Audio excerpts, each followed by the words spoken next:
Sunbet Global Concept Limited, choice for quality cocoa beans.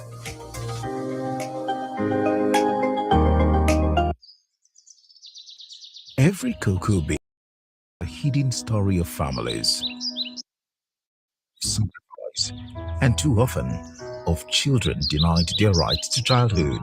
But in Akure, we found a different story unfolding. One where women rise as community leaders, where farmers say no to child labor and yes to education, where clean water opens doors to dignity. Sunbef, we believe that when communities lead, change becomes unstoppable. This is the story. This is our shared journey towards a better future.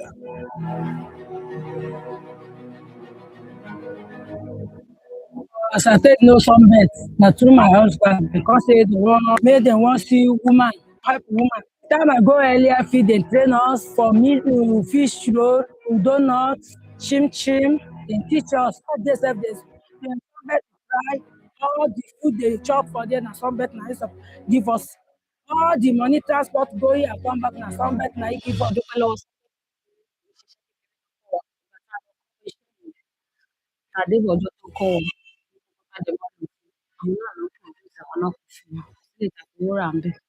Gbogbo nǹkan tá a need ló supply wa, kò sí nǹkan kan tá fowó rà nínú ẹ̀. So owó yẹn láti ìgbà yẹn dẹ̀ wà lọ́wọ́ mi tí mo fi ń ra flour.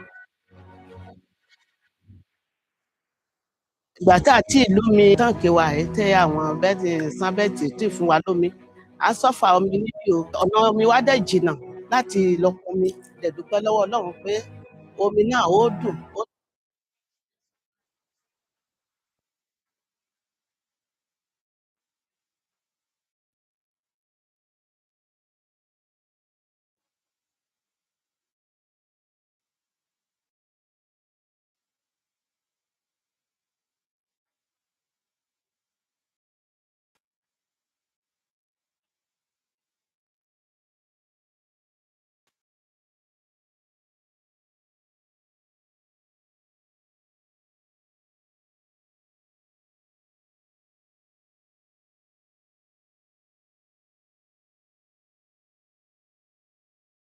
Every year gives moments we plan for and moments that surprise us. But above all, every year gives us reasons to be grateful. In 2025, we expanded our reach and deepened our impact. 14 new retail stations were launched across the nation, each one representing growth, opportunity, and our commitment to service. We took our place in important conversations shaping the future of energy. At the Intra-African Trade Fair, Mrs. Azin Ney represented us, sharing insights through her interview. At NIES 2025, our managing director joined other women leaders in the energy sector as a guest panelist. At OTL 2025, our group managing director addressed trade and infrastructure bottlenecks in Nigeria's downstream energy sector. And at African Energy Week 2025, our Southern Africa team carried our story beyond borders. Beyond our business milestones, we remained committed to people and purpose. On International Women's Day, we visited Home Science Academy, where our female employees spoke to young girls about self-empowerment and confidence. On World Health Day, we prioritized well-being through comprehensive staff medical examinations. On Children's Day, we welcomed bright young minds to our aviation depot, Nepal Fly, giving them the opportunity to learn, explore, and be inspired by professionals in the field. We also took time to celebrate the people who make this journey possible. We marked the birthdays of our group managing director and our chairman. We celebrated International Youth Day alongside our university interns. Our commitment to growth and mentorship was further demonstrated at the Mentor Matchup Challenge 7.0, where we proudly sponsored, exhibited, and contributed through our staff panelists. 2025 was also a year of recognition. Our group managing director received the Vanguard Woman Entrepreneur of the Year award and conferred with the Doctor of Letters, honoris causa, by the Federal University of Technology, Owerri. As we look back on the year, we are reminded that none of this was achieved by our strength alone. For every opportunity, every lesson, and every milestone, we give thanks. And as we move forward, we do so with faith, purpose, and a deep sense of gratitude for all that lies ahead.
I looked at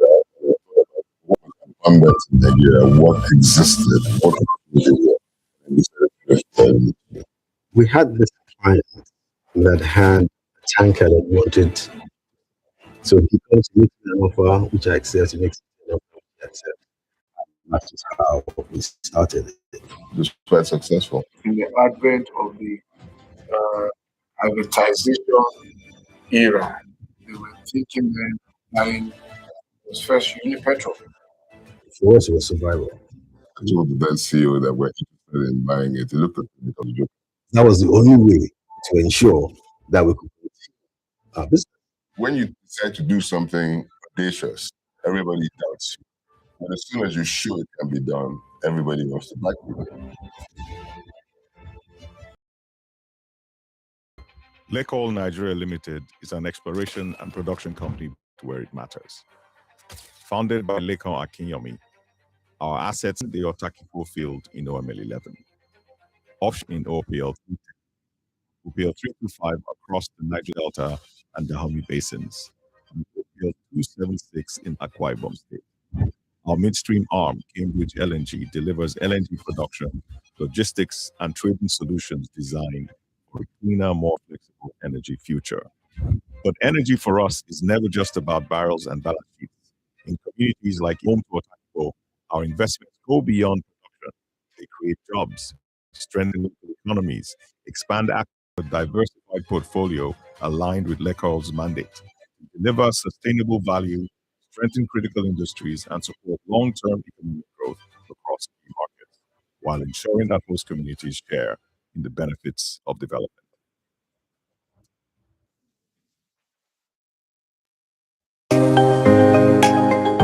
Sunbeth Global Concepts Limited, established in 2017, stands as a leading cocoa exporter in Nigeria, with roots that span decades in the cocoa sourcing industry. Since our inception, we've successfully supplied over 150,000 metric tons of cocoa beans globally, embodying our vision to be a premier provider in the global food markets. Committed to the well-being of stakeholders, we've implemented initiatives to enhance the lives of farmers in our cocoa sourcing community. Against child labor, we've contributed to grassroots education, providing state-of-the-art learning facilities and vocational skills for women in rural Nigeria. For ethical sourcing, we engage in network of over 250 local buying agents (LBAs) across Nigeria. Samples from rigorous testing in our quality laboratory standards, proudly supplying cocoa beans to renowned companies. Our diverse workforce of over 100 employees benefit from comprehensive training. As a member of leading organizations such as the World Cocoa Foundation, Federation of Cocoa Commerce, and Cocoa Merchants Association of America, we collaborate with industry leaders to drive change across the global cocoa supply chain. Our commitment to collaboration extends to our partnerships with farmers, ensuring their voices are heard and their livelihoods are supported. In adherence to sustainability, Sunbet is Rainforest Alliance certified on cocoa beans, certified over 9,000 metric tons, and aims for 100% traceable cocoa to European buyers by 2024 and beyond, aligning with EU deforestation-free regulations. Our commitment extends to educating farmers through Farmers Field School, focusing on integrated pest management, afforestation, and smart energy usage, reinforcing that at Sunbet, sustainability is at the core of our operations. Sunbet Global Concept Limited, your best choice for quality cocoa beans.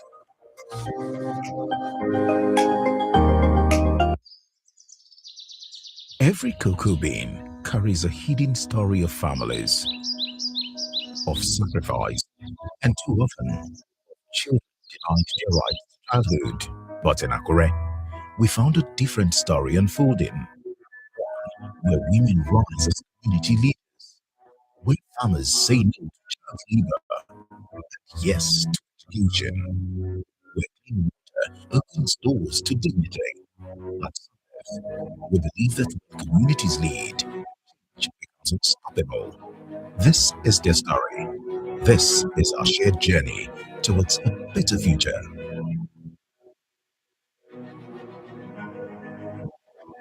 As I take know some bet na through my husband because say they want make dem wan see woman help woman. The time I go earlier field dem train us from meat to fish roll to donuts, chim dem teach us. That day sef dey some bet try all the food they chop for there na some bet na im give us. All the money transport going and come back na some bet na im give us. dúpẹ́ lọ́wọ́ sunbet ni pé kì í ṣiṣẹ́ kékeré náà kọ́ wa ìgbà tá a lọ kọ́ iṣẹ́ yẹn tá a débẹ̀ ọjọ́ tán kọ́ wa gbogbo nǹkan tá a dẹ̀ máa lò fún àwọn náà náà produce àwọn náà fún wa kò sí lè ta fowó rà ń bẹ̀ gbogbo nǹkan tá a need náà supply wa kò sí nǹkan tá a fowó rà nú ẹ̀ so owó yẹn láti gbà yẹn dẹ̀ wà lọ́wọ́ mi tí mo fi ń ra flour. àti ìlómi náà gbé wa ẹ̀ tẹ́ àwọn bẹ́ẹ̀ sunbet fún wa lómi a sọ́fà omi níbí o ọ̀nà omi wa dẹ̀ jìnnà láti lọ pọnmi dẹ̀ dúpẹ́ lọ́wọ́ Ọlọ́run pé omi náà ó dùn ó dẹ̀ fine ọkàn wa dẹ̀ balẹ̀ láti gbà yẹn. Just one day, they just call me, say they won't come dig water. Then bring this their drilling motor, start to drill am. I never believe. Never see, they pour everything. Water comes surplus. We are about 27 at this Ubegu community. 27. Everybody is benefiting the water. Since when some come to dey catch me say I carry my pikin wey no reach 18 up to 18 and as I carry dem give dem cutlass oh go help me to do farm I will be in trouble. When some people will just carry them pikin, they use and carry them to go farm, but there are times those who will plant some beds. And they us know many things about child labor. Before, as I enter, I go see children say no they go school. Education is very, very important. Even if you want the future generation to invest into cocoa, at least let them have education. And I have children to graduate when for training the child labor. The effect of slightly. Usually of child to above 18 up to the following year. The story of cocoa can be a story of hope, and together with the communities we serve, Sunday is making it so. Because real change begins when we choose to see and act.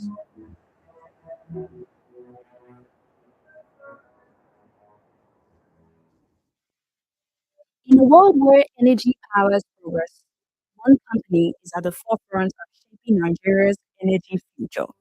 Tetraco Energy Group. With presence across various sectors of the energy value chain, Tetraco is committed to delivering clean, cost effective, and sustainable energy solutions. From natural gas distribution to gas to power, CNG, and LNG. We are building a brighter energy future for Nigeria and beyond. Our state of the art infrastructure is powering industries and communities.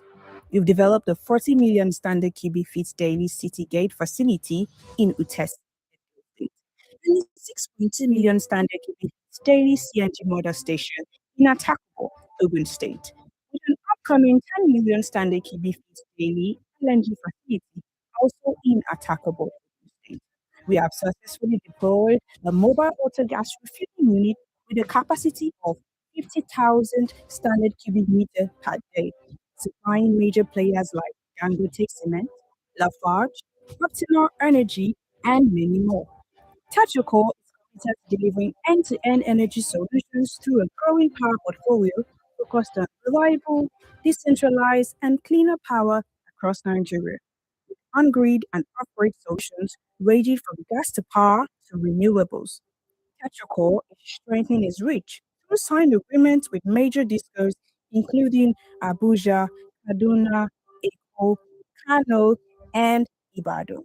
The ongoing development of the 100 megawatt attackable IPP gas to power project in the state through a joint venture reinforces Tetraco's commitment to expanding a reliable power access nationwide.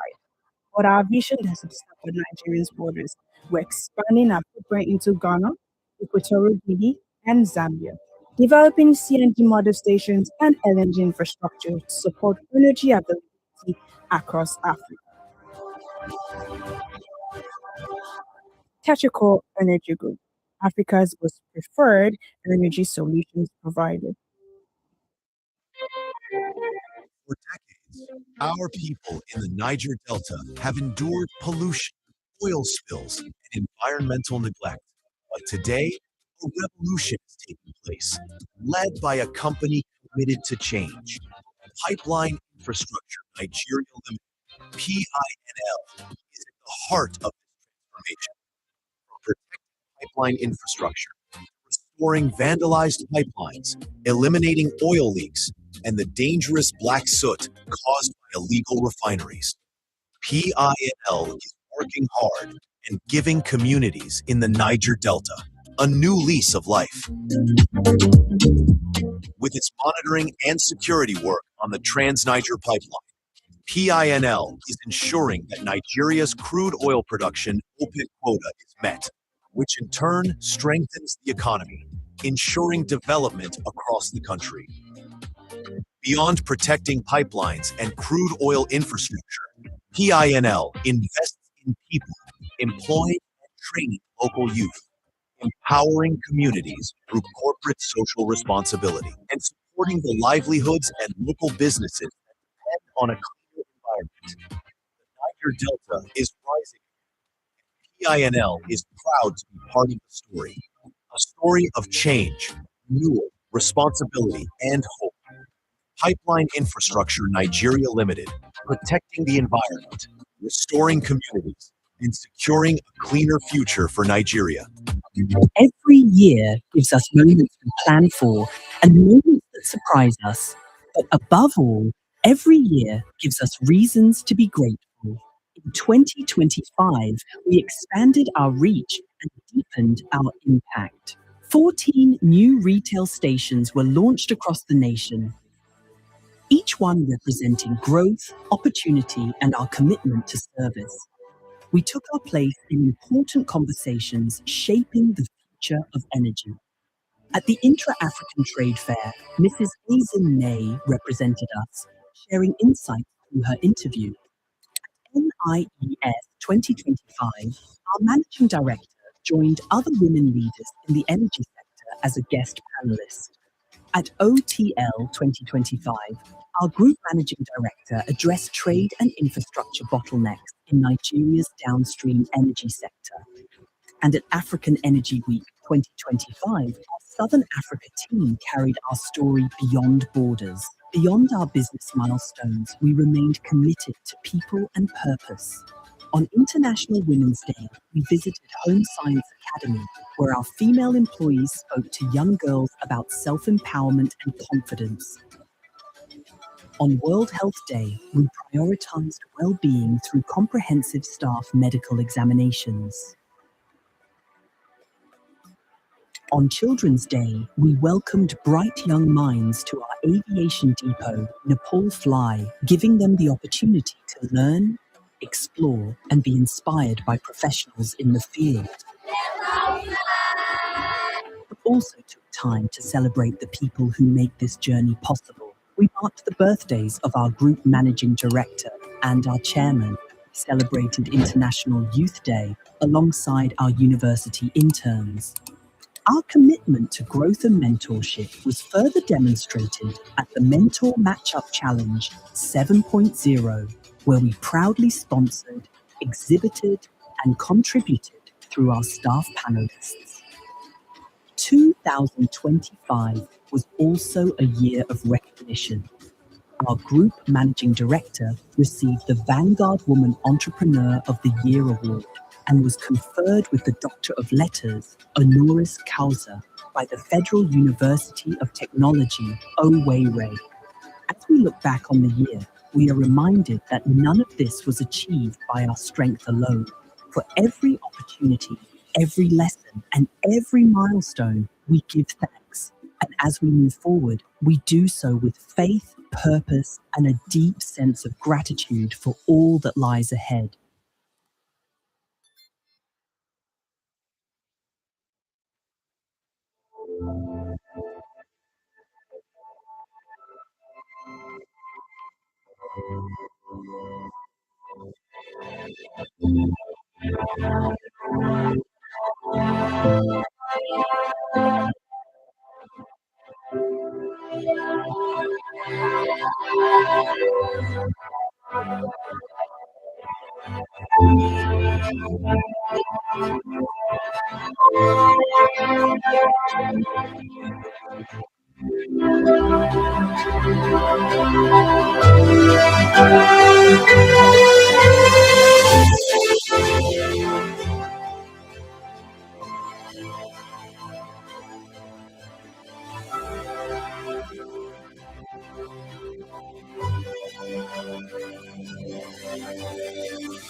I looked around and I thought about what was abundant in Nigeria, what existed, what was needed here, and I decided to go into the oil industry. We had this client that had a tanker that he wanted to sell. So he comes, he makes me an offer, which I accept. He makes GT an offer, which he accepts. And that was how we started. Successful. In the advent of privatization era, we were thinking then buying first Unipetrol. For us, it was survival. I told the then CEO that we're interested in buying it. He looked at me like That was the only way to ensure that we could continue. When we decide to do something audacious, everybody doubts you. But as soon as we show it can be done, everybody goes to back.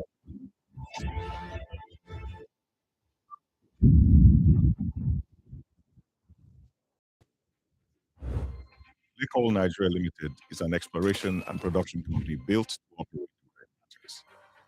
Founded by Lekan Akinyomi, our assets span the Otakipu field in OML 11, offshore Lagos, OPL 325 across the Kogi Basin, and OPL 276 in Akwa Ibom State. Our midstream arm, Cambridge LNG, delivers LNG production, logistics, and trading solutions designed for a cleaner, more flexible energy future. But energy for us is never just about barrels and balance sheets. In communities like home to Otakipo, our investments go beyond production. They create jobs, strengthen local economies, expand access to essential services, and support community healthcare. Because long-term value only exists when people and environments around us move forward too. Together, these businesses form a diversified portfolio aligned with LECO's mandate to deliver sustainable value, strengthen critical industries, and support long-term economic growth across key markets, while ensuring that host communities share in the benefits of development.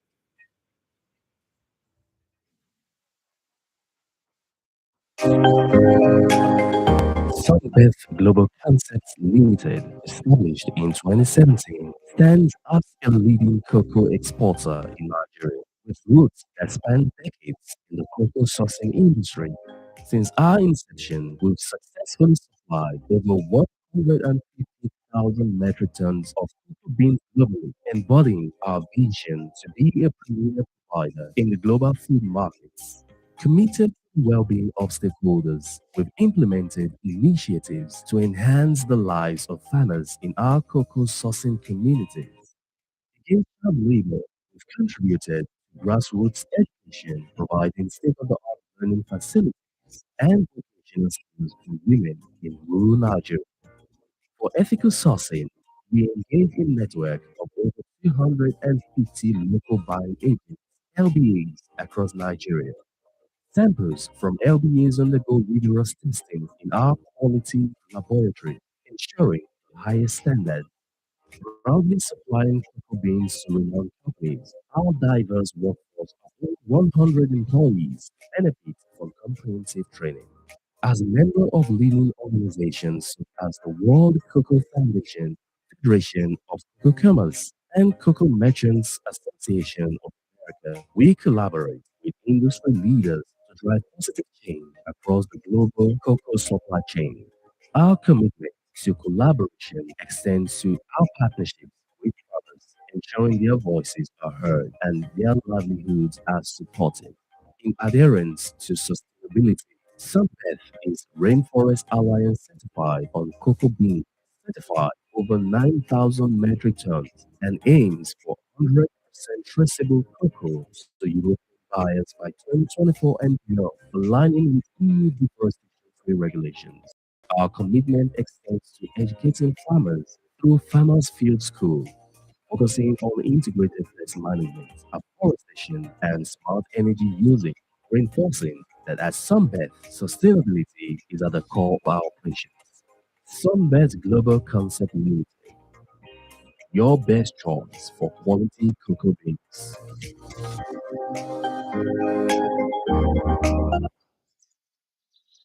Every cocoa bean carries a hidden story of families, of sacrifice, and too often of children denied their right to childhood. But in Akure, we found a different story unfolding.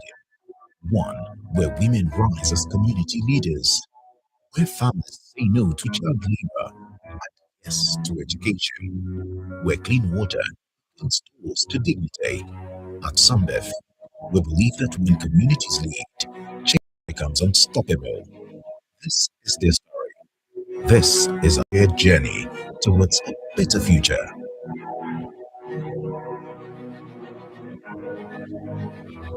As I take know some bet na through my husband because say they want make dem wan see woman help woman Time I go earlier feed, dem train us for meat, fish roll, donuts, chim chim. Dem teach us. First day sef dey sunbet dey try all the food dey chop for there na sunbet na im give us.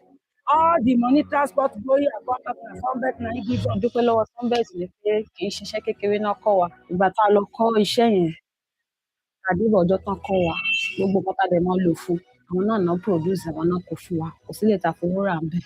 Gbogbo nǹkan tá a need náà supply wa, fowó rà ní owó yẹn láti gbà dẹ̀ wà lọ́wọ́ mi, mo fi ń rọ flour. Ìgbà tá à tí ì lómi táǹkì wa yìí tẹ́ àwọn Sunbet ò tíì fún wa lómi, a sọ́fà omi níbí o, ọ̀nà omi wa dẹ̀ jìnnà láti lọ pọnmi. A dẹ̀ dúpẹ́ lọ́wọ́ Ọlọ́run pé omi náà ó dùn, ó dẹ̀ fine, ọkàn wa dẹ̀ balẹ̀ láti ìgbà yẹn. Just one day, just call me. Say they wan come dig water. Then bring this their drilling motor. I never believe. Not until dem couple everything. Water come surplus. We are about 27 camp at this Ubegu community. 27. Everybody is benefiting the water.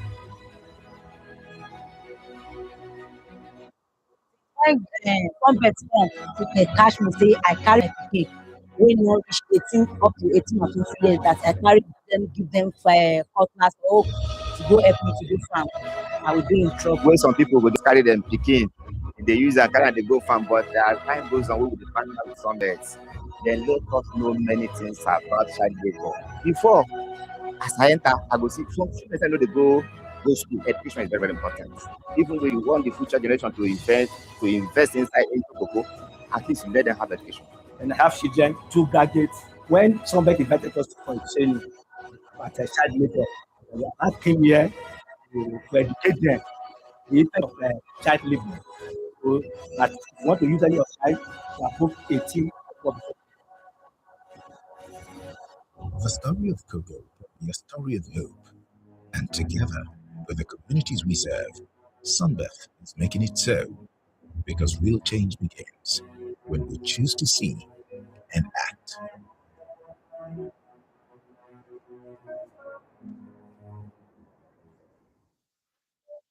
In a world where energy powers progress, one company is at the forefront of shaping Nigeria's energy future.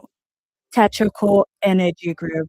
With presence across various sectors of the energy value chain, Tetraco is committed to delivering clean, cost-effective, and sustainable energy solutions. From natural gas distribution to gas to power, CNG, and LNG, we are building a brighter energy future for Nigeria and beyond. Our state-of-the-art infrastructure is powering industries and communities. We've developed a 40 million daily facility in Itesi, Edo State, and a 6.2 million standard cubic feet daily CNG motor station in Atakobo, Ogun State, with an upcoming 10 million standard cubic feet daily LNG facility also in Atakobo, Ogun State. We have successfully deployed mobile auto gas refueling unit with a capacity of 50,000 standard cubic meter per day, supplying major players like Dangote Cement, Lafarge, Optimal Energy, and many more. Tetraco is committed to delivering end-to-end energy solutions through a growing power portfolio focused on reliable, decentralized, and cleaner power across Nigeria, with on-grid and off-grid solutions ranging from gas to power to renewables. Tetraco is strengthening its reach through signed agreements with major discos including Abuja, Kaduna, Eko, Kano, and Ibadan. The ongoing development of the 100 megawatt attackable IPP gas to power project in Ogun State through a joint venture reinforces Tetraco's commitment to expanding a reliable power access nationwide. But our vision doesn't stop at Nigeria's borders. We're expanding our footprint into Ghana, Equatorial Guinea, and Zambia, developing CNG model stations and LNG infrastructure to support energy availability across Africa. Tetraco Energy Group, Africa's most preferred energy solutions provider. For decades, our people in the Niger Delta have endured pollution, oil spills, and environmental neglect.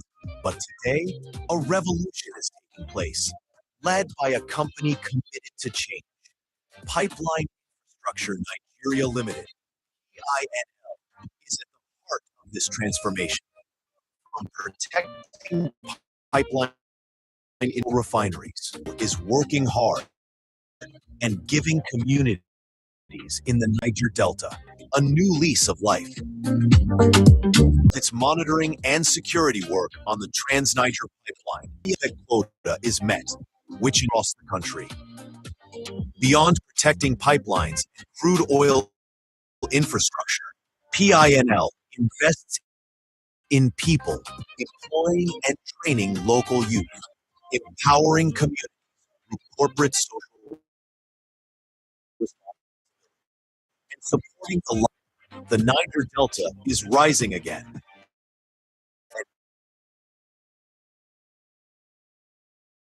PINL renewal and future for Nigeria. Every year gives us moments we plan for that surprise to be grateful. In 2025, and deepened our impact. Each one representing growth, opportunity, and our commitment to service. We took NNA at NIES.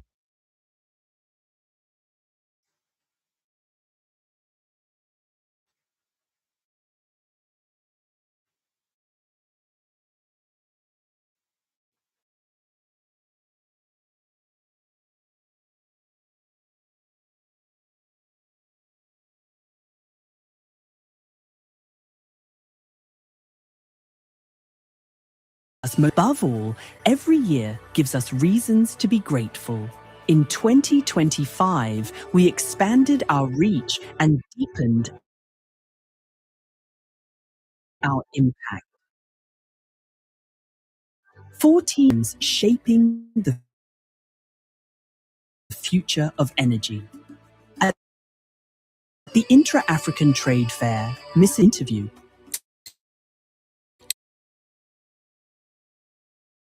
At NIES 2025 sector as a guest panelist. At OTL 2025, our Group Managing Director addressed trade and infrastructure bottlenecks in Nigeria's downstream.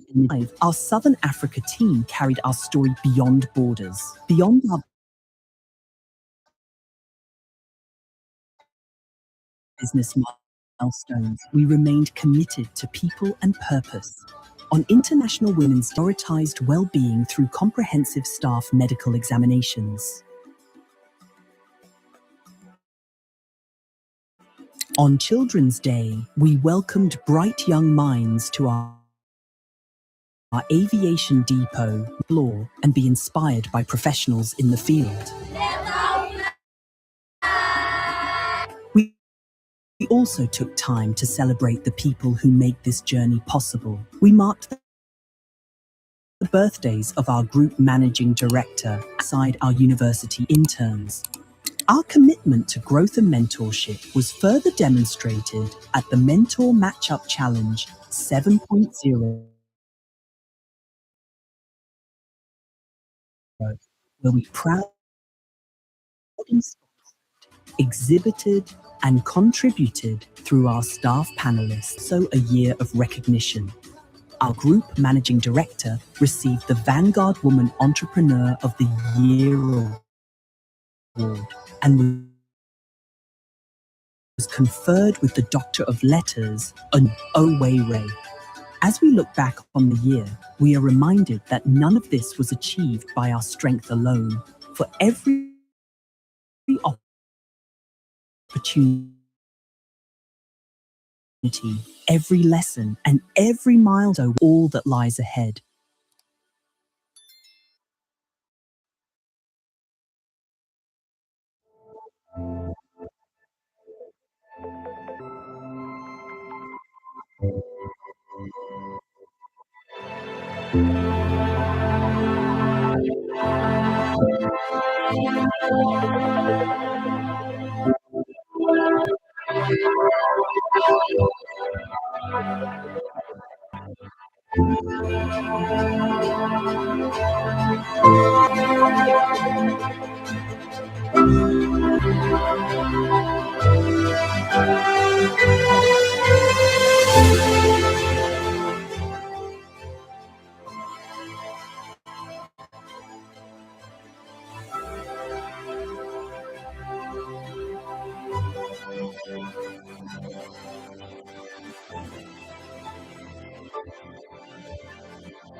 I looked around and I thought about what was abundant in Nigeria, what existed, what opportunities were, and I decided to move to the oil industry. We had this client that had a tanker that he wanted to sell. So he comes, he makes me an offer, which I accept, he makes me an offer, which he accepts. And that was how it started. It was quite successful. In the advent of the privatization era, they were thinking then of buying first Unipetrol. For us, it was survival. I told the then CEO that we're interested in buying it. He looked at me like I was a joke. That was the only way to ensure that we could continue our business. When you decide to do something audacious, everybody doubts you. But as soon as you show it can be done, everybody wants to back you.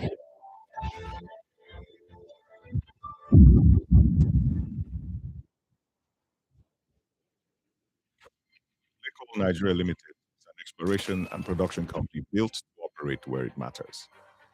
Founded by Lekar Adeyemi, our assets span the Otakiko field in Oil 11, offshore Lagos in OPL 310, OPL 325 across the Niger Delta and Dahomey basins, and OPL 276 in Akwa Ibom State.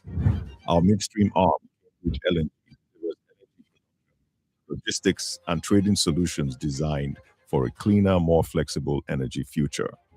But energy for us is never just about barrels and balance sheets. In communities like home to Otakiko, our investments go beyond production. They create jobs, strengthen local economies, expand access to essential services, and support healthcare. Because long-term value only exists when people and environment around us move forward too. Together, these businesses form a diversified portfolio aligned with Lekar's deliver sustainable value, strengthen critical industries, and support long-term economic growth across key markets, while ensuring that we share in the benefits of development.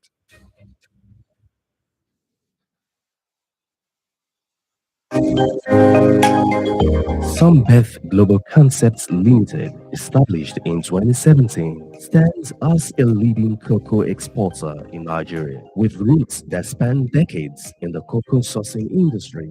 Since our inception, we've successfully supplied over 150,000 metric tons of cocoa beans globally, embodying our vision to be a premier provider in the global food markets. Committed to the well-being of stakeholders, we've implemented initiatives to enhance the lives of farmers in our cocoa sourcing communities. Against child labor, we've contributed to grassroots education, providing state-of-the-art learning facilities and vocational skills for women in rural Nigeria. For ethical sourcing, we engage in network of over 250 local agents, LBAs across Nigeria. Samples from LBAs undergo rigorous testing in our quality laboratories, ensuring the highest standards.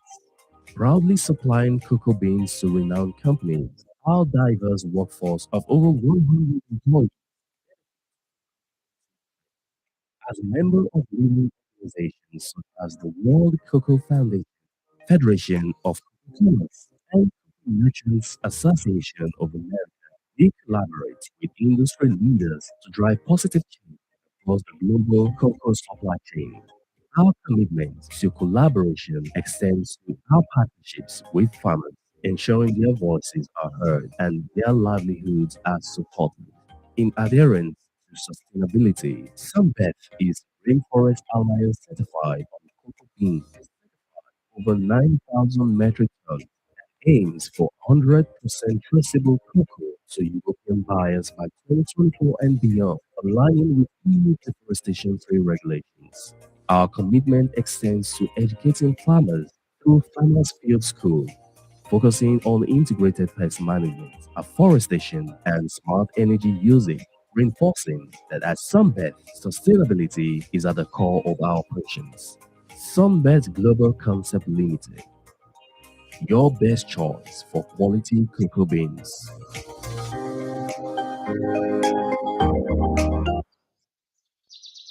Every cocoa bean carries a hidden story of families, of sacrifice, and too often of children denied their right to childhood. But in Akure, including one, the women rise as students, where families say no to child labor and yes to education, where clean water opens doors to dignity. At Sunbeth, we believe that when community change becomes unstoppable. This is their story. This is our shared journey towards a better future.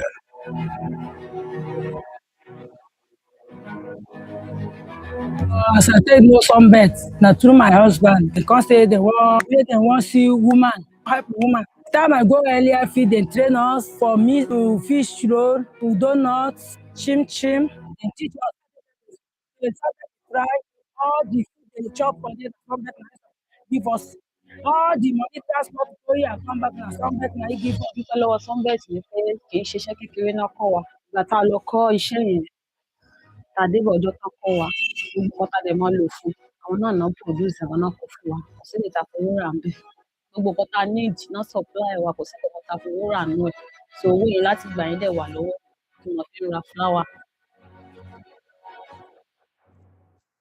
Ìgbà tí a tí ì lómi táǹkì wa yìí tí àwọn Sunbet ò tíì fún wa lómi, à ń suffer omi níbí o. Ọ̀nà omi wa dẹ̀ jìnnà láti lọ pọnmi. A dẹ̀ dúpẹ́ lọ́wọ́ Ọlọ́run pé omi náà ó dùn, ó dẹ̀ fine, ọkàn wa dẹ̀ balẹ̀ láti ìgbà yẹn.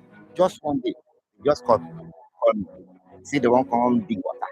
Then bring this their drilling motor, they start to drill am. I never believe, not until dem couple everything. Water come surplus. We are about 27 people at this Ubegu community. 27. Everybody is benefiting. Since when Sunbet come to dey catch me say I carry my pikin wey no reach 18 up to 18 or 20 years that I carry dem give dem cutlass or to go help me to do farm, I will dey in trouble. Wey some people go just carry dem pikin, dey use am carry am dey go farm, but as time goes on wey we dey partner with Sunbet, dem let us know many things about child labour. Before, as I enter, I go see some children sef no dey go school. Education is very, very important. Even if you want the future generation to invest inside into cocoa, at least you let them have education. And I have children, 2 graduates. When somebody invited us for a training at child labor, and I came here to educate them the impact of child labor. So that if you want to use any of child, above 18 or 4 before you get. The story of cocoa, a story of hope, and together with the communities we serve, Sunbeth is making it so because real change begins when we choose to see and act.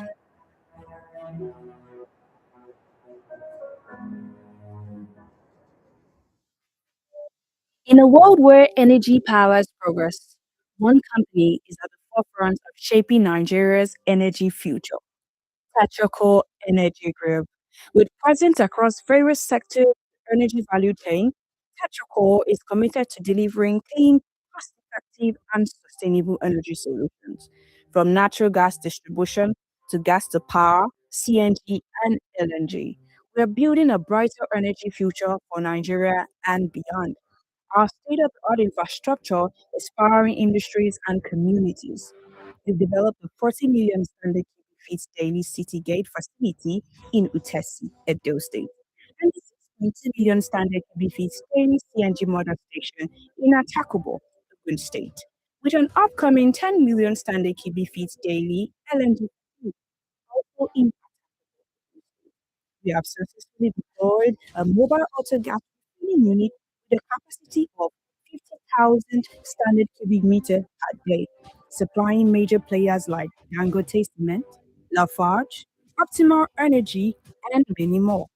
Technical is committed to delivering end-to-end energy solutions through a growing power portfolio focused on reliable, decentralized, and cleaner power across Nigeria, with on-grid and off-grid solutions ranging from gas to power to renewables. Tetracore is strengthening its reach through signed agreements with major discos, including Abuja, Kaduna, Eko, Kano, and the ongoing development of the 100 megawatt attackable IPP gas power project in Ogun State through a joint venture reinforces Tetracore's commitment to expanding a reliable power access nationwide. But our vision doesn't stop at Nigeria's borders. We're expanding our footprint into Ghana, Equatorial Guinea, and Zambia, developing CNG model stations and LNG infrastructure to support energy availability across Africa. Tetracore Energy Group, Africa's most preferred energy solutions provider. For decades, our people in the Niger Delta have endured pollution, oil spills, and environmental neglect. Today, a revolution is taking place, led by a company committed to change. Pipeline Infrastructure Nigeria Limited, PINL, is at the heart of this transformation. From protecting pipeline infrastructure, restoring vandalized pipelines, eliminating oil leaks, and dangerous black soot caused by illegal refineries. PINL is working hard and giving communities in the Niger Delta a new lease of life. With its monitoring and security work on the Trans-Niger pipeline, PINL is ensuring that Nigeria's crude oil production OPEC quota is met, which in turn strengthens the economy, ensuring development across the country. Beyond protecting pipelines and crude oil infrastructure, PINL invests in people, employing and training local youth, empowering communities through corporate social responsibility, and supporting the livelihoods and local businesses that depend on a cleaner environment. The Niger Delta is rising again, and PINL is proud to be part of the story. A story of change, renewal, responsibility, and hope. Pipeline Infrastructure Nigeria Limited, protecting the environment, restoring communities, and securing a cleaner future for Nigeria. In the shadows of our creeks, beneath the surface of our rivers, across vast lands and restless waters, a silent war has raged for years. A war not of guns and bombs, but of sabotage, greed, and theft. Oil theft, a crime that bleeds our nation, stealing not just resources, but hope, jobs, and our future. We are Tantita, relentless on land, unstoppable on water.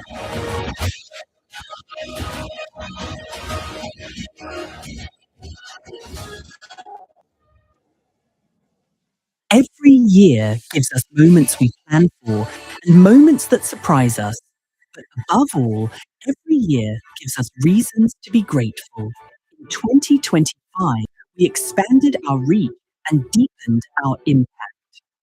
14 new retail stations were launched across the nation, each one representing growth, opportunity, and our commitment to service. We took our place in important conversations shaping the future of energy. At the Intra-African Trade Fair, Mrs. Azin May represented us, sharing insights through her interview. At NIES 2025, our managing director joined other women leaders in the energy sector as a guest panelist. At OTL 2025, our group managing director addressed trade and infrastructure bottlenecks in Nigeria's downstream energy sector. And at African Energy Week 2025, our Southern Africa team carried our story beyond borders. Beyond our business milestones, we remained committed to people and purpose. On International Women's Day, to Home Science Academy, where our female employees spoke to young girls about self-empowerment and confidence. On World Health Day, we prioritized well-being through comprehensive staff medical examinations. On Children's Day, we welcomed bright young minds to our aviation depot in Paul Fly, giving them the opportunity to learn, explore, and be inspired by professionals in the field. We also took time to celebrate the people who made this journey possible. We marked the birthdays of our group managing director and our chairman. We celebrated International Youth Day alongside our university interns. Our courtship was further demonstrated at the Mentor Matchup Challenge 7.0, where we proudly sponsored, exhibited, and contributed through our staff panelists. 2025 was also a year of recognition. Our group managing director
Every year gives us moments we plan for and moments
having to go to people. What about we put them together and have the people come to them?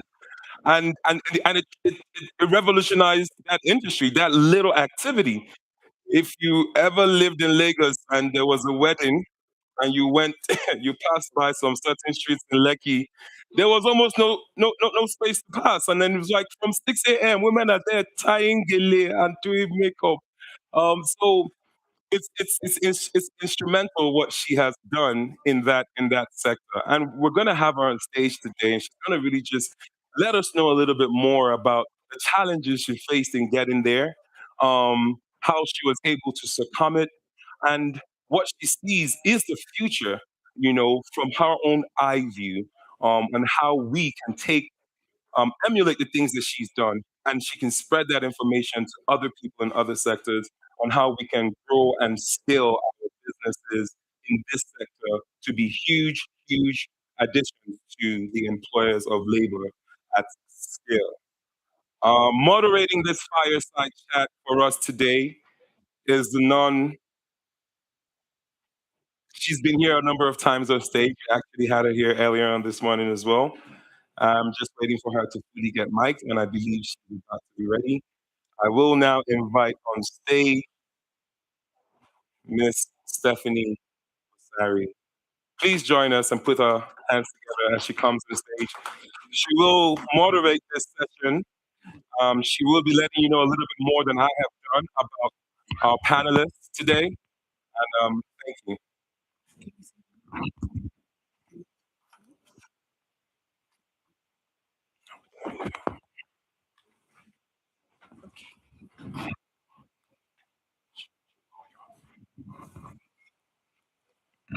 Okay. Good afternoon, everybody. Good afternoon, everybody. Aren't you excited to hear from such a powerhouse entrepreneur all the way from Nigeria? Let me just bring out her bio so that we can get full makeup artist who pretty much single-handedly founded the makeup industry in Nigeria. As my colleague previously said, before her, there was no makeup industry, and she really built up that beauty industry from scratch. She's a powerful speaker. She's invited to speak all around the world. She's a friend, mentor, and a sister to many, and she's now transitioned from House of Power to build a platform called Building Beyond. So we're going to hear more about that succession and how she's successfully taken her brand from one brand to building another. So please join me in welcoming Tara Fela-Duotoye to the stage.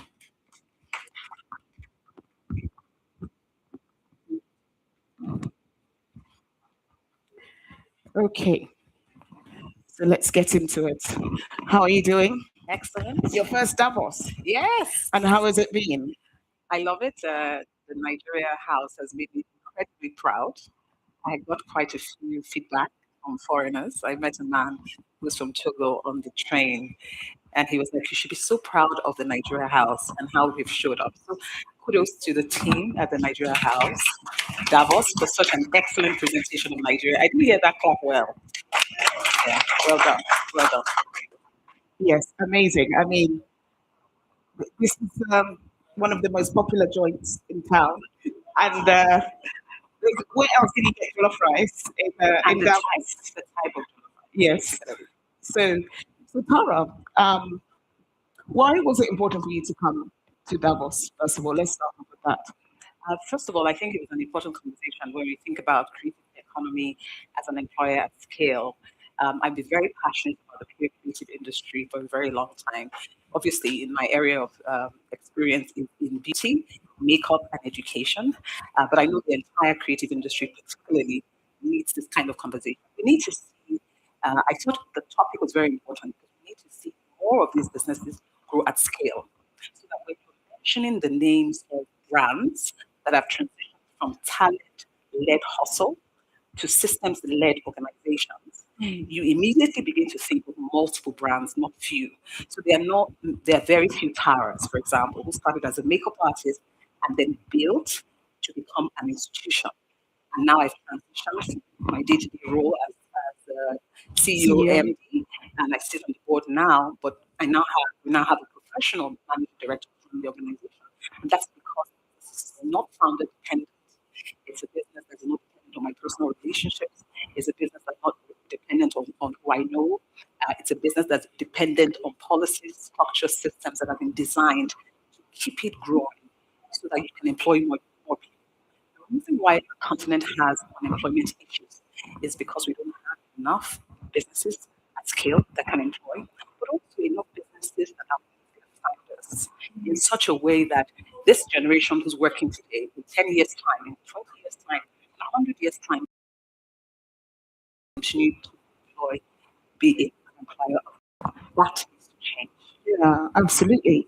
So, you've taken House of Tara from a pioneer startup to a multi-generational business, with also an academy attached.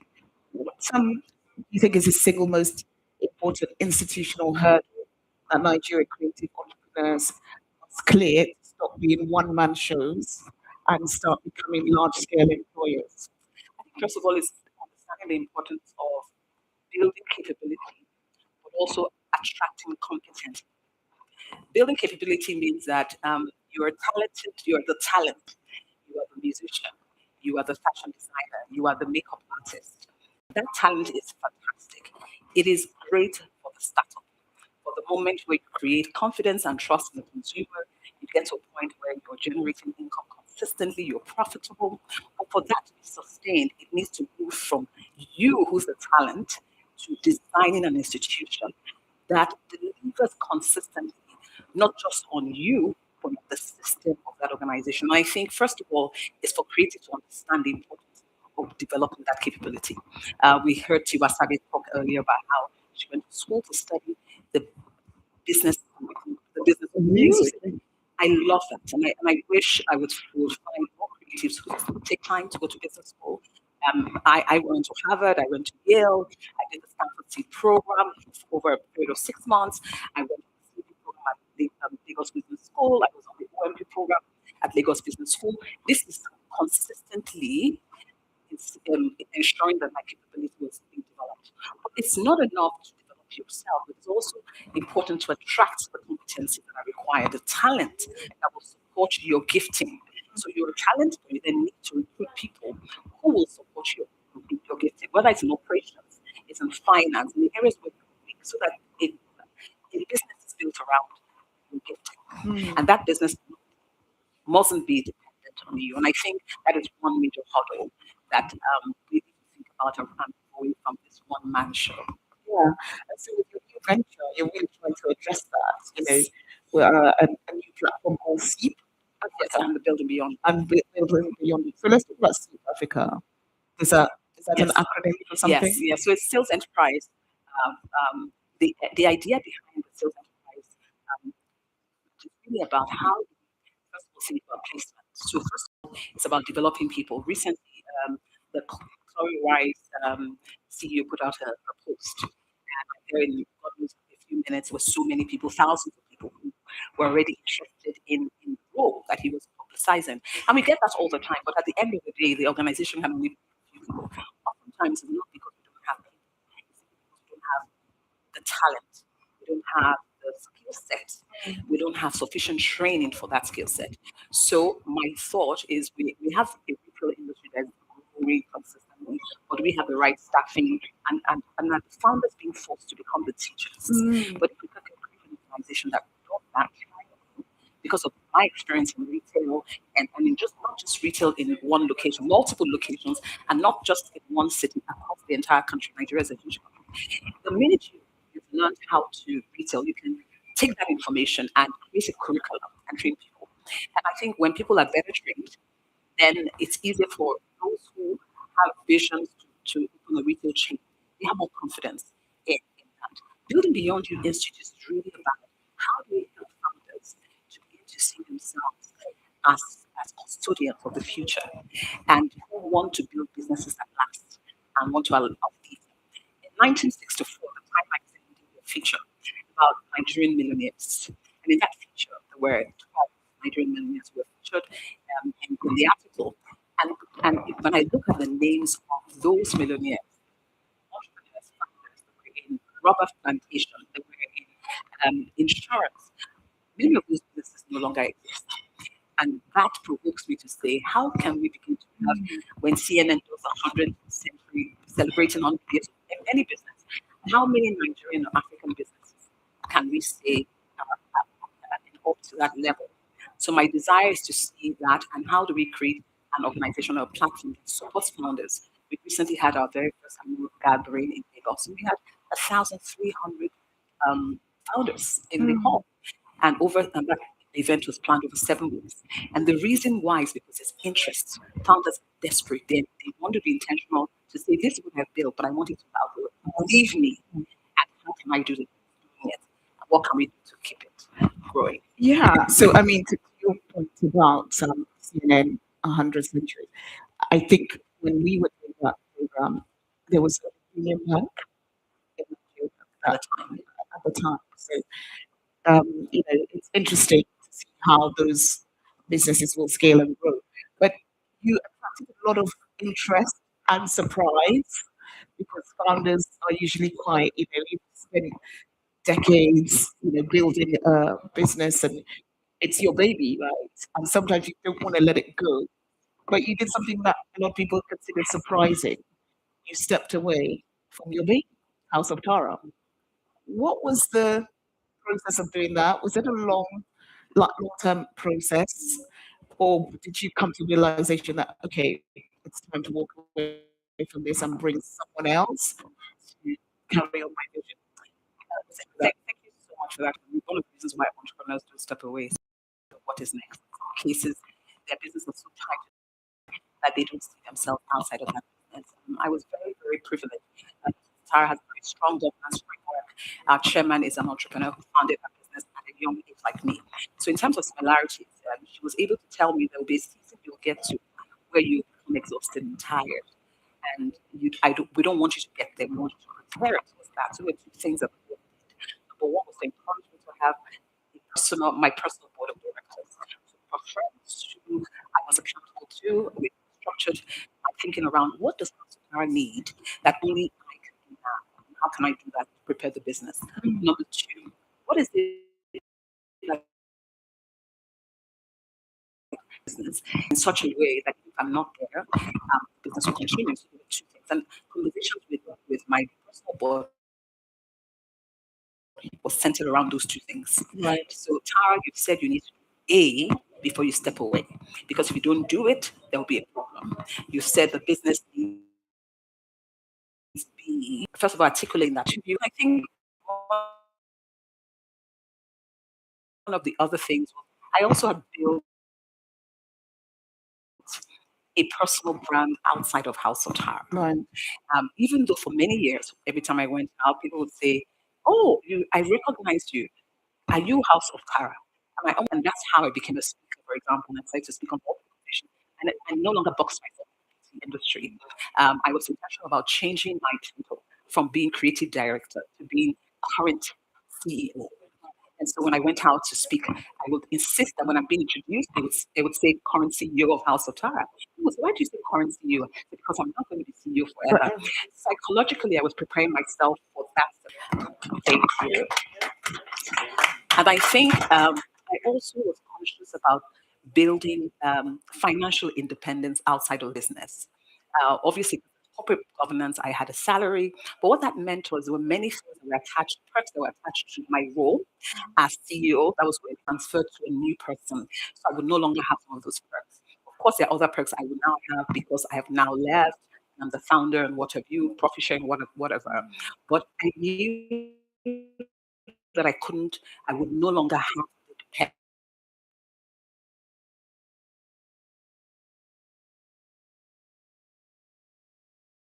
taking that step because resources over there, only source of income business.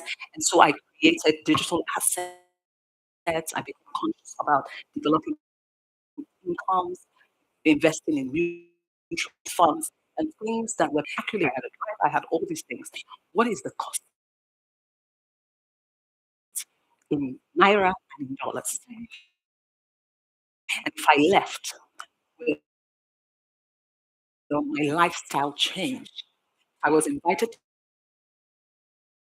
Davos without House of Tara with that relationship with my MD. Okay. So we mentoring relationship divided into two. One is we talk business, but we also talk personal. Okay. And so we between ourselves, she has to host me once a month. The next month I would host. So Okay. she decides what restaurant she's taking me to. The next month I decide. And in those times we talk only about personal things. She's female, so we talk about husband, children, her personal desires, and the family, and all the things that I'm doing. To ensure that the communication is present, and that's very important when you're mentoring. And then the final part is, of course, every month she does a report. Every quarter she does a board. She comes to the board and presents to the board. And in presenting to the board, I don't have to be there to follow up whatever. It's the board that's asking her questions, and I'm just one of the people Right. on the board. So we have a mentoring relationship. I still get feedback from colleagues from time to time, so I kind of check in with her to say, okay, this person said, this person said. Other than that, it's really about supporting her to Right. succeed because I want her to succeed. Amazing, amazing. So I'm going to ask you a question now about regulatory frameworks.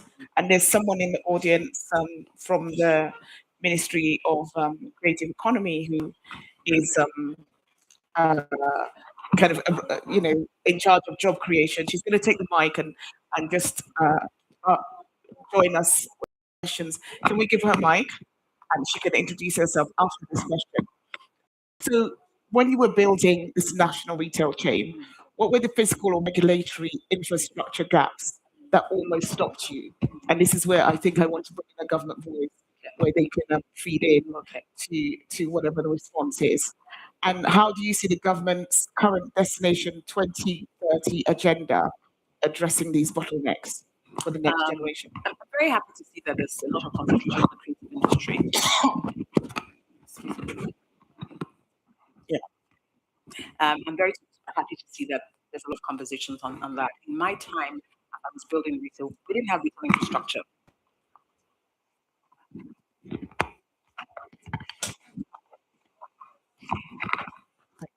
Okay.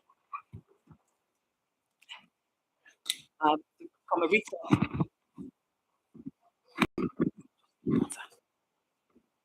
Okay. Yes. Sorry.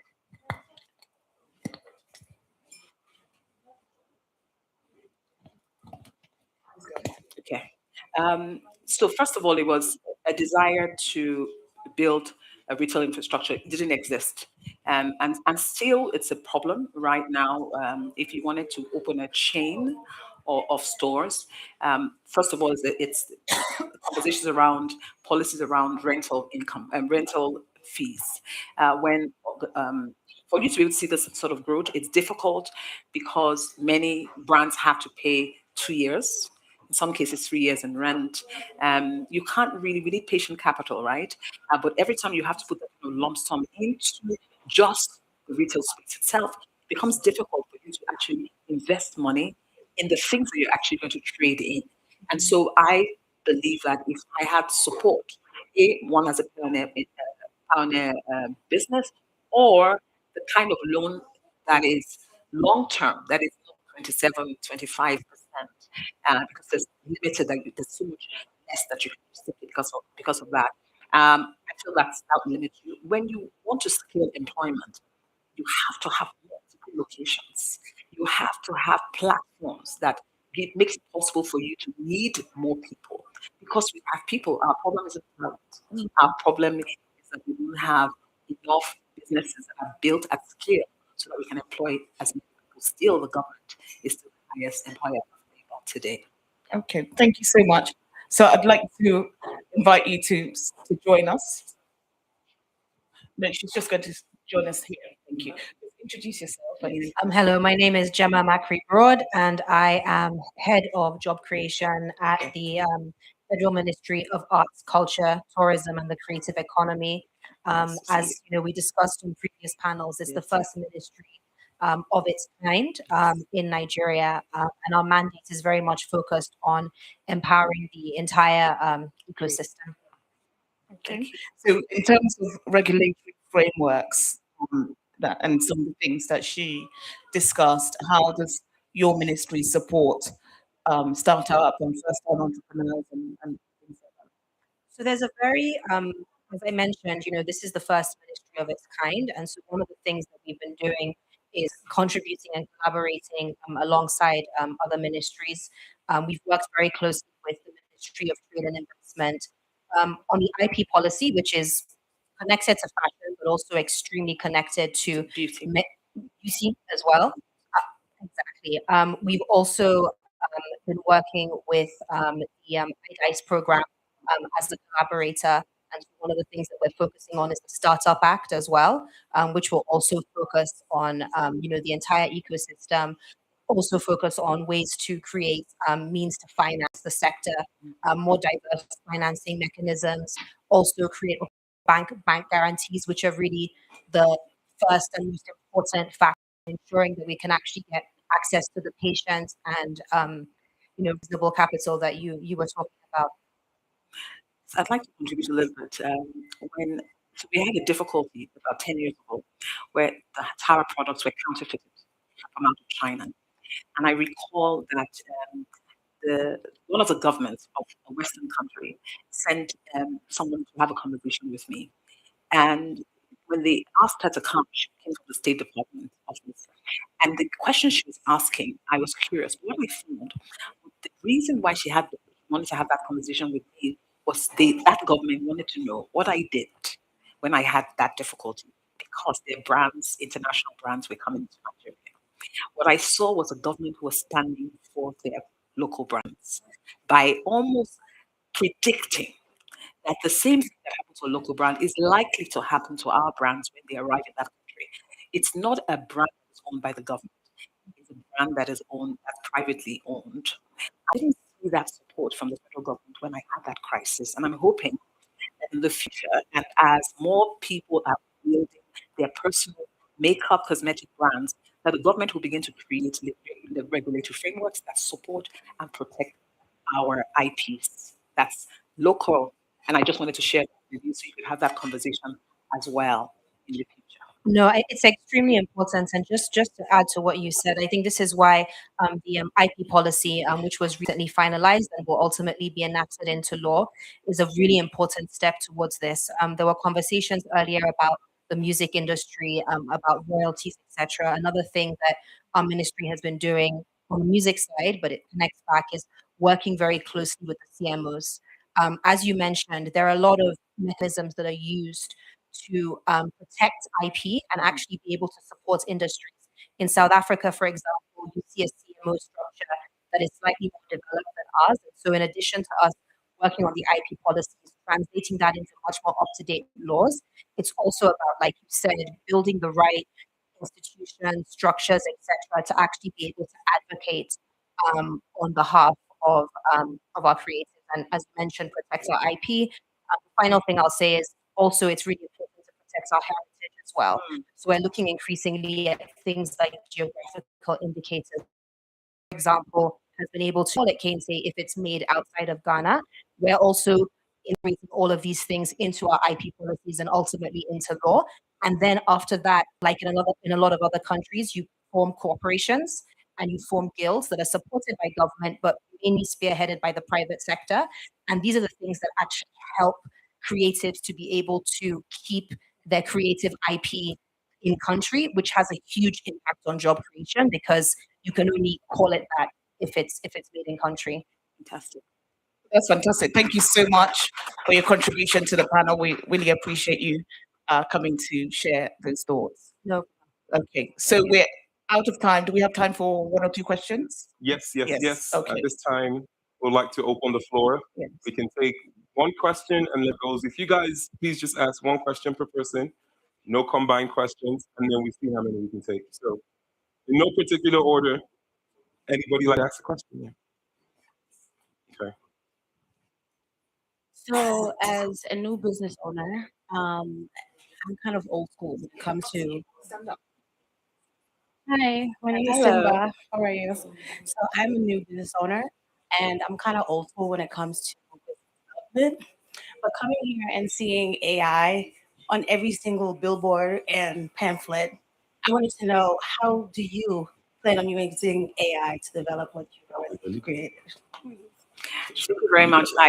Two ways. Number one is from a training and development standpoint, and then two is in terms of consumer interaction. The beauty industry is one that has found wings and legs in multiple ways. But I think what is still fundamental is that women still want to look beautiful and enhanced. Tools that we can use now to ensure that some of the issues that we've had for a very long time, which is, for example, I'm a woman, I'm trying to find my perfect shade, my perfect tone, and every brand does create products for everyone. Tara, House of Tara as an organization will continue to use AI. This tool was applied other ways, training and development around advancing also employing people. And please, when we talk about creative industry, I know that there's a lot of talk about music and fashion, but I don't want us to forget about beauty. Beauty is significant as well. So I just wanted to share that with you because I see that generally. Yeah, and it's funny. I noticed a trend recently on social media, Instagram in particular, of people when they came in time for the holidays during Dirty December, they raided all these like Nigerian makeup stores, House of Flora included, and many of them saying that their perfect shade, they were finding their perfect shades in these brands, and what they couldn't find in their I think one of the things that's great about our industry is that many of us are practitioners, people who are designing the products that have used the products. If you're a makeup artist and you're professional, you bring a different eye to product development as opposed to the Western world where one company is the one who just decides what is what. But that's what the difference is. And we've seen that. And Nigeria is setting the tone, has set the tone for makeup on the continent. I recently had the commercial attaché to one of the Nigerian embassies in Southern Africa reach out to me and say, I just wanted to call you to say well done because we're getting demands for visas because people are coming. You ask them what they're coming to Nigeria for. They're coming to House of Para Makeup School. And I remember when you started this business with your makeup lab. I think that years after, I'm sitting down here approving visas for people to come to Nigeria just to come to makeup school. That is incredible. Can we give a huge round of applause for that? One more question. Just hold on a second. We can take. It's okay. Go ahead and ask your question. Hi. My question is not specific to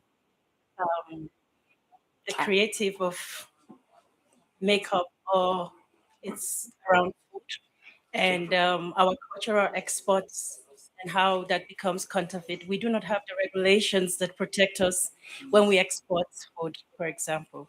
So if, for example, we have certain recipes and we have indigenous stuff that we need to export. But when we come to the international market, we face all these compliance regulations because in the country we do not have a government body that really makes sure that they hold people accountable. And so even if something as simple as our Zobo now becomes very popular and everybody has a name for it now, we cannot take credit for the recipes that originated from our country. And then this becomes a problem. People can buy our Zobo from our markets, but when we come to the market, the ones that come from Nigeria are not accepted. And this is my pain point. And I just wondered, how does that fit into this conversation? Export. Okay. I'll let you answer that and also bring in our government I representative. actually don't have an answer. Yeah. I'm curious to Okay. hear. Okay. Thank you, Titi. Titi, please. Yeah. Okay, so what we can do is, yes, I was going to say we have to direct that to your mic. You can please stand up and just. Okay, I'll do a brief introduction. Titi Akinsami, if you were here yesterday, day to day it's IP, but I'm a policy wonk. And that's why to a large extent I do have an answer. A lot of that, what you have referenced, is based on the fact that a couple of things. One, it's first to market. There are regulations actually in Nigeria that speaks to standards if you're going to be exporting food. whether in raw form or in cooked form or in made form. However, some of the challenges that has been encountered is the fact that the standards are not nationalized, so to say, but are sitting in pockets. So what you just referenced, for example, part of that is sitting within the Ministry of Agriculture, which is not as enabled as it should be in Nigeria. Part of it is sitting somewhere in a funky way within the IP policy. Some of it is sitting within the ministry that is in charge of exports. So to the point I was making yesterday on our panel, the need to be able to coordinate to support our export business is important. Prior to the minister becoming Minister for FMITI, when she was the head of PBEC, one of the things I truly enjoyed with having PBEC in place was the fact that it would help you navigate. But there's an onus on the entrepreneur that you actually know what laws you need to engage with so that you can have the right labels. So I'm aware that there are businesses out of Nigeria that have the right licenses and can bring Zobo in. And Zobo is not special to us, by the way. Yes. That can bring a range of food in, even into countries like Canada that have stringent laws and they pass them out. Thank you for that. We'll take one final question, and I'll be asking that question today just to bring the narrative back into our topic of the creative economy as an employer of skill. As an employer in that industry, I find out that there's an issue with, or there's a disparity with talent and price.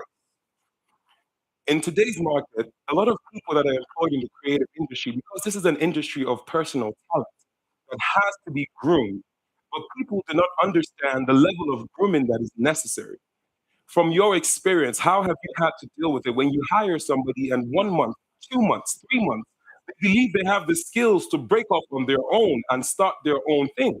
You begin to see every female who has done 1 month of training with a makeup box. And not just the makeup box, charging exorbitant prices for service. And sometimes their quality of service is not reflected in the work that they, in the prices that they charge. And this, I want to say, is actually a big challenge in the industry, because when you then want to open up institutions to employ this labor, you're faced with the risk of saying, I'm going to spend 6 months building you.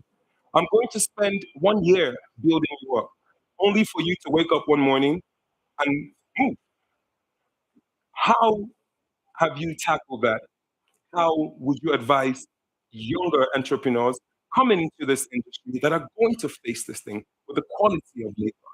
How can you advise us to go ahead with that? Thank you very much for that question. But number one, as an entrepreneur, I often tell people that we're not just in the country that we're from, we are still a developing country. There are a few things that can't change now, they can't change immediately. One of them is that if you are an entrepreneur and I always say you're also a trainer, you're a school, you are a values champion. And so when you see your business not just as a place where people come and being again a thing that people will stay forever, our country is still.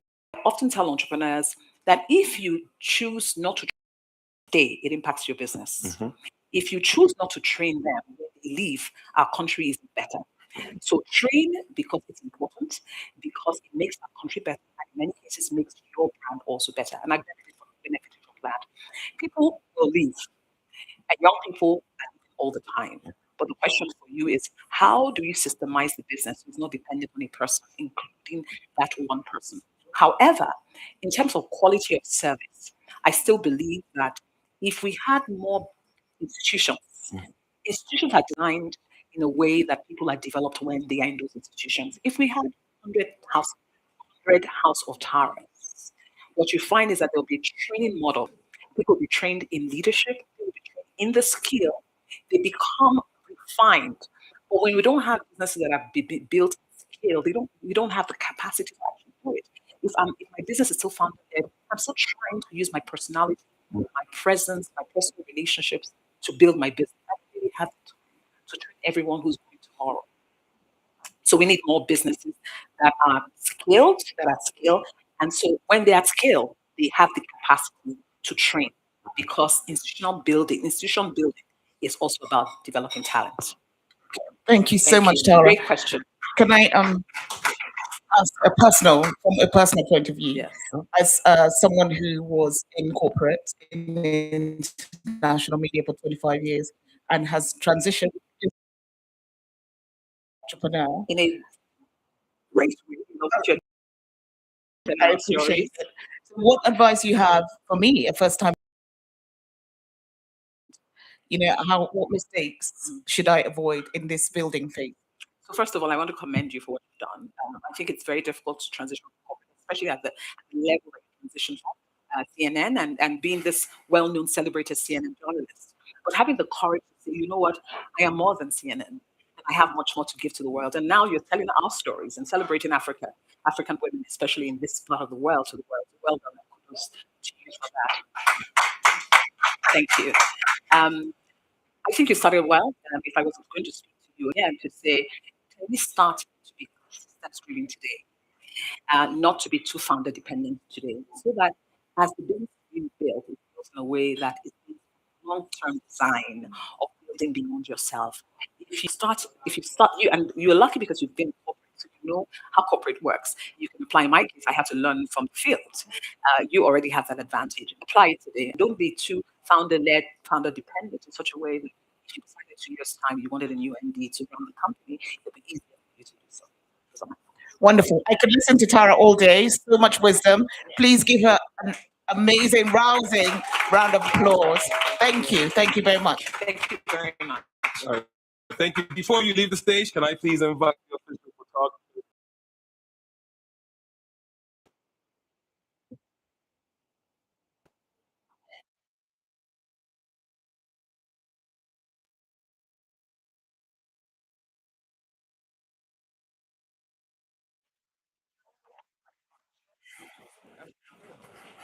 All right.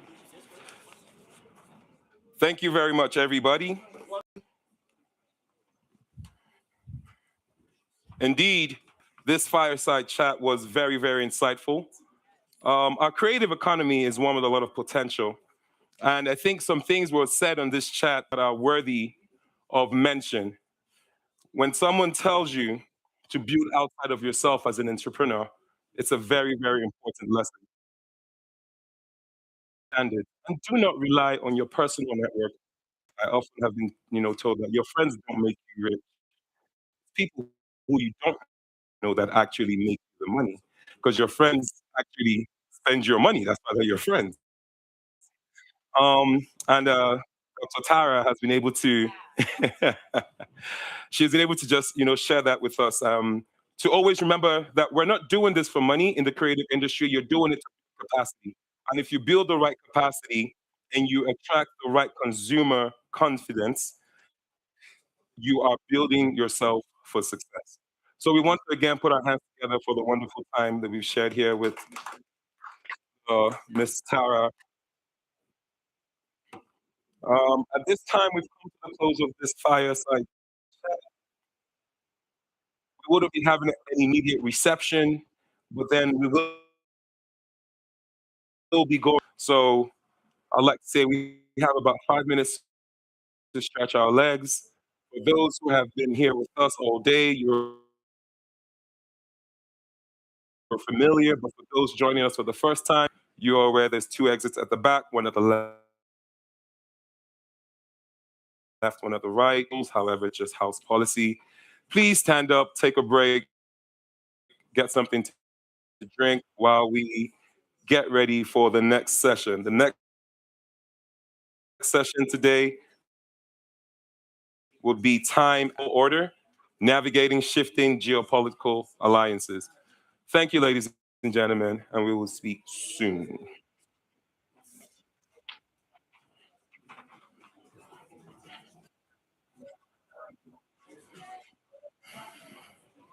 Oh, my laptop. Thanks, guys.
And talking about cultural exports, I think we've done a great job in executing that with our food in this outing. I've seen people from different nations flocking in just to have an experience that they may not have, had the opportunity of having. And so we're happy that, we did make this happen. I actually want to personally just, give the flowers to the individuals that make sure that this happened. We're showing that we're ready. We're actually beginning to export our culture. Understanding that everybody is enjoying the food at this time, we're ready to start the session. I would like to get the audience to please make from the back reception area and fill up the seats in front so that we can go ahead and invite the next panelists and moderators to stage. Please, if you can get the volume on the back speakers up so they could hear me. The food is so good that they may not be able to hear. Can I get everybody at the back to please make their way to the front? We are ready now to start the next session. If you are not here for the session, please, please, please, we need you to be quiet. And if the area is not available, we might have to escort you out of the building. We need one house. We ask everybody in the building to please make their way to the front and give your attention. We do not want side conversations happening during these sessions. There are people here with good intent to learn, and we want them to have that opportunity without any distractions. Continuing on our theme today, Time Africa is the title of our next segment. Nigeria's strategic position in the new global order, navigating shifting geopolitical alliances, is what we're about to discuss today. We know that times are shifting. Dare I say, there is a new scramble for Africa on the horizon. It's not slavery the way we knew it before, and I will be very raw. But however, it is for our resources. The only difference is that this time Africa is actually rising to say no. No more are we going to stay in a place where you only come and take our natural resources. No more are we going to continue to play in zero value export. Now we are ready to take our place in the global stage. And we are saying, come and invest in us. The climate has been made ready for you. Come and build these facilities with us. Because now we want to be an exporter of value, not just an exporter of raw materials. And that is the shift in geopolitical alliances that we are about to navigate in this next panel. So without any further ado, I would like to introduce our moderator for this event. She was just on stage, but I didn't get a chance to let you know about this wonderful lady. We have heard her name so many times today. The wonderful Stephanie Busari is an Emmy, Gracie, and Peabody Award-winning journalist and a powerful force in African storytelling. With 25 years of experience in global media, including 16 impactful years at CNN International, Stephanie pioneered the network's first digital and multi-platform bureau globally. This initiative significantly expanded CNN's reach and impact across African continents. Having departed CNN, she has now established her own company, SBB Media, where she empowers organizations and leaders to amplify their impact through strategic communication, public relations, public speaking, and authentic storytelling. I can go on and on and on about Stephanie, but then I would like to make mention that Stephanie did engage in a TED Talk, and Stephanie TED Talk have garnered over 2 million views, establishing her as a sought-after speaker, a host, and high-level panel moderator. She is also the founder of TEDx Brixton and divides her time between Lagos and London. So, ladies and gentlemen, she is actually very apt to moderate the session. Her bio says it all. And at this time, I would like to invite Stephanie Passari to the stage, where she shall go ahead and invite the rest of her panelists on board. Thank you very much. Thank you, thank you. I'm sure you're all sick of the sight of me, sick of talking, but this is a very important panel, and it's one that we convened with Time Africa, and I'd on stage the Managing Director of Time Africa, Josh Wilson. Round of applause. And next to join Josh on stage with me is Ayo Shotiri, who is the CEO of the Bank of Agriculture of Nigeria. And now this other panelist needs no real introduction. She's a social media, well, she's a social commentator on social media and has gained huge popularity. I once commented, made the mistake of commenting on one of her posts, and I'm still getting likes on that comment. And I want to delete it, but I don't want to delete it because she's just such a special person, and her take on geopolitical issues on the continent are so insightful. So I'm really pleased to have her on this panel. Charmaine Hayden, please join us.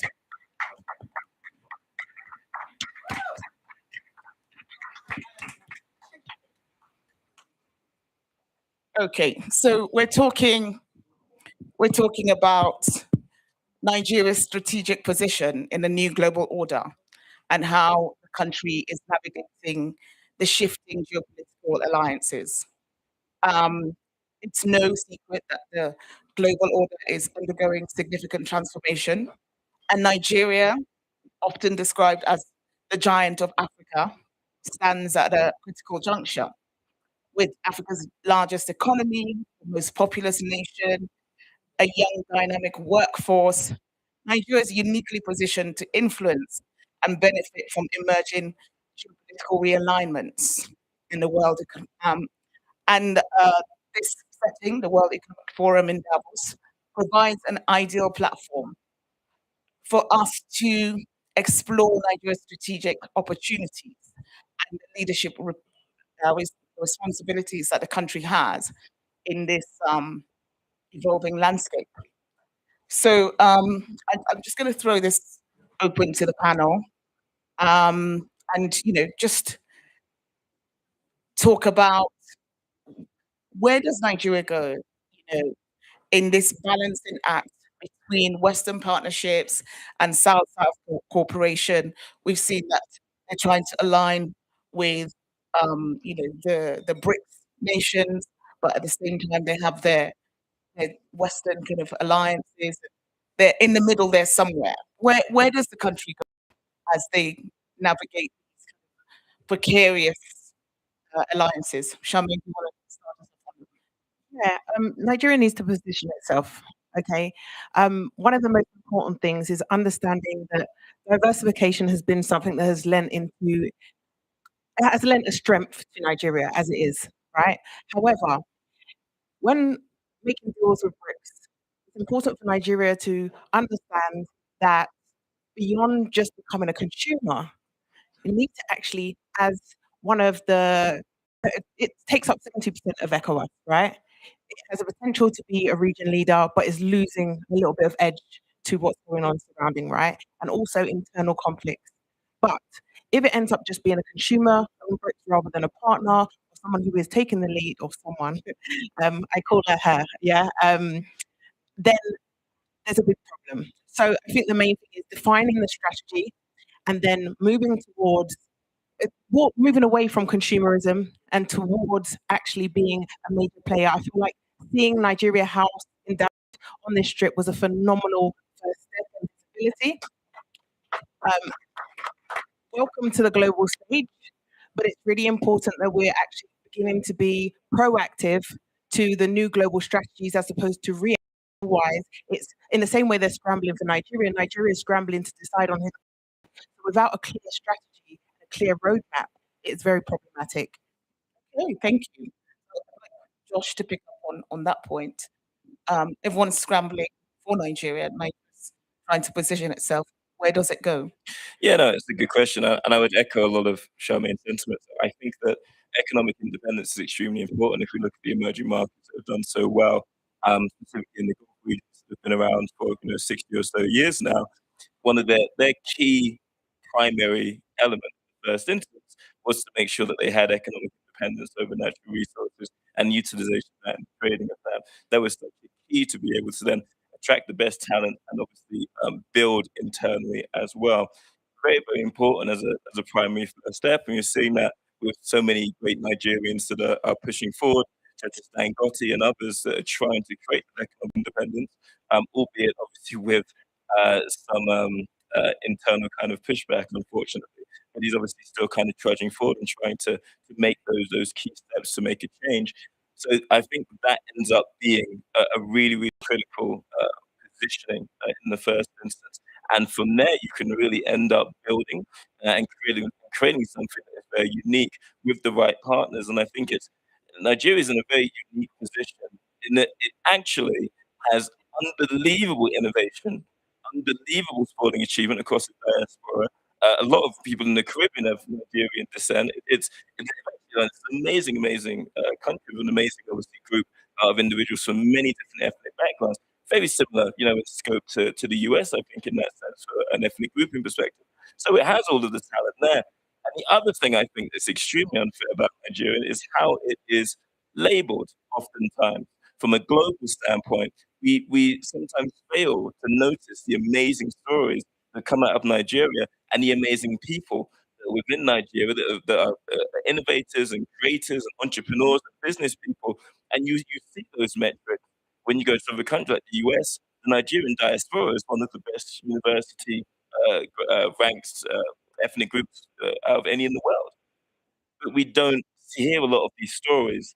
The stories oftentimes we hear are negative and they get bloviated out of proportion. So I think it's so important to remember that and to be able to galvanize around the fact that Nigeria has all of the tools to be great, and they already have great things happening. And I think it's important that that is shared across our narrative from a media perspective, so that people have an understanding and that economic independence is a viable and important element to be able to start and grow from. Thank you for those thoughts, Ayo. Let me come to you. Agriculture is one of our key industries that could really power an alternative economy, and you are, at the helm of investing and really growing that sector. So, what is the push forward? How does this industry kind of help us to build this potential that everybody talks about that Nigeria has? Thank you, Stephanie. Let me start by saying um, the world of multilateralism is shifting very quickly, where you need to worry about your country before you start to worry about other countries. So for me, economic sovereignty is very important, and you hear Mr. President talk about food sovereignty all the time in Nigeria.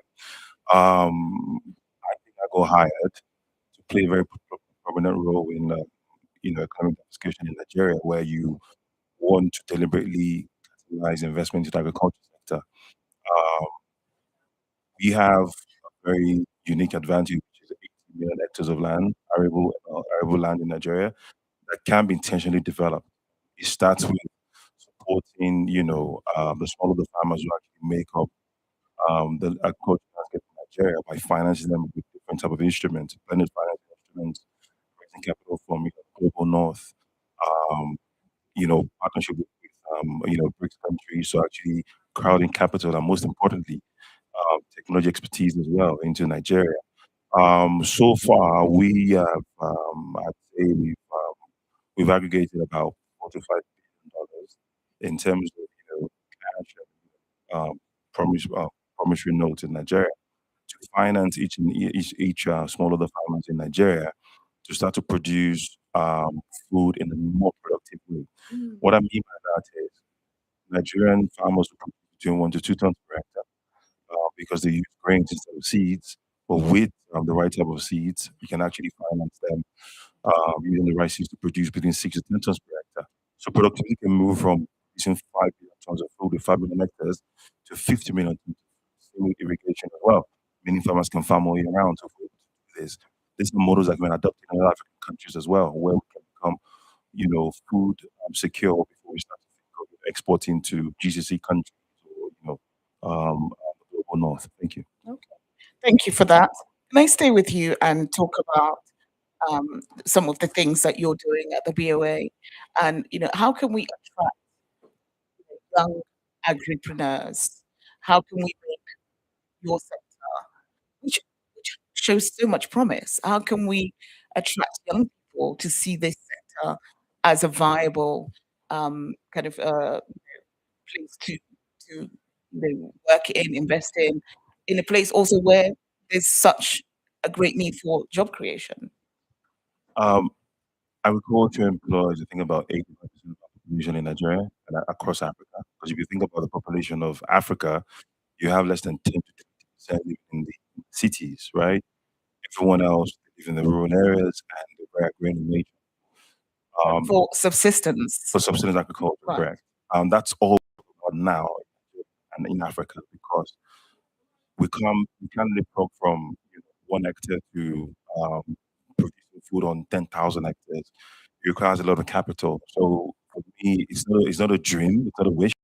But let's talk about now and how we can sort of grow these farmers from producing 10 tons to make X amount to scale into becoming bigger farmers. So for me, in getting youth into agriculture, we need to completely change the narrative, right? As our president would say, we need to make agriculture sexy.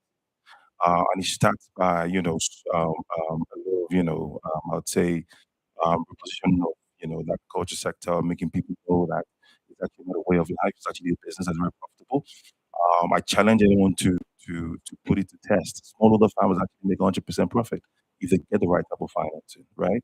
So for us, we're financing farmers to develop capital, giving them 9%, and also working with them with extension services to ensure that they increase their yield. Once you to increase, and you can see that way of life, everybody come on board. Lastly, we've also just started a guaranteed minimum pricing scheme in Nigeria, where every farmer that produces food knows the market to absorb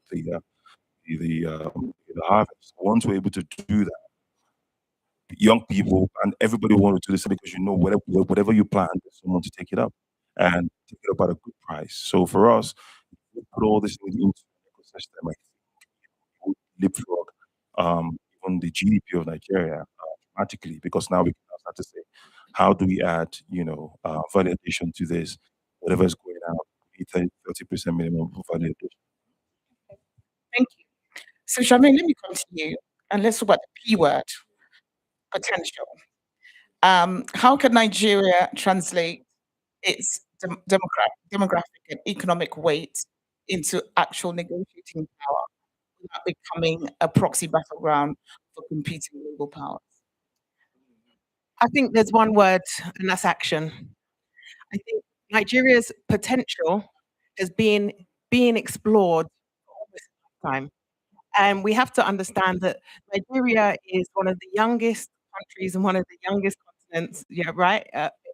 One of the youngest countries, and it has so much potential, but it is also fragmented. And I think fragmentation is one of the big stories for Nigeria, not just in terms of how the people in Nigeria feel, not just in how it feels within its region and its supposed block, and also how the talent and how the access and the reach to scale is affected. We just spoke about agriculture, and one of the main things that needs to be understood is in order to scale, there needs to be a long-term plan, but there also needs to be value systems that are put into place, as you rightfully said, that enable people to feel like, actually, this could be sexy.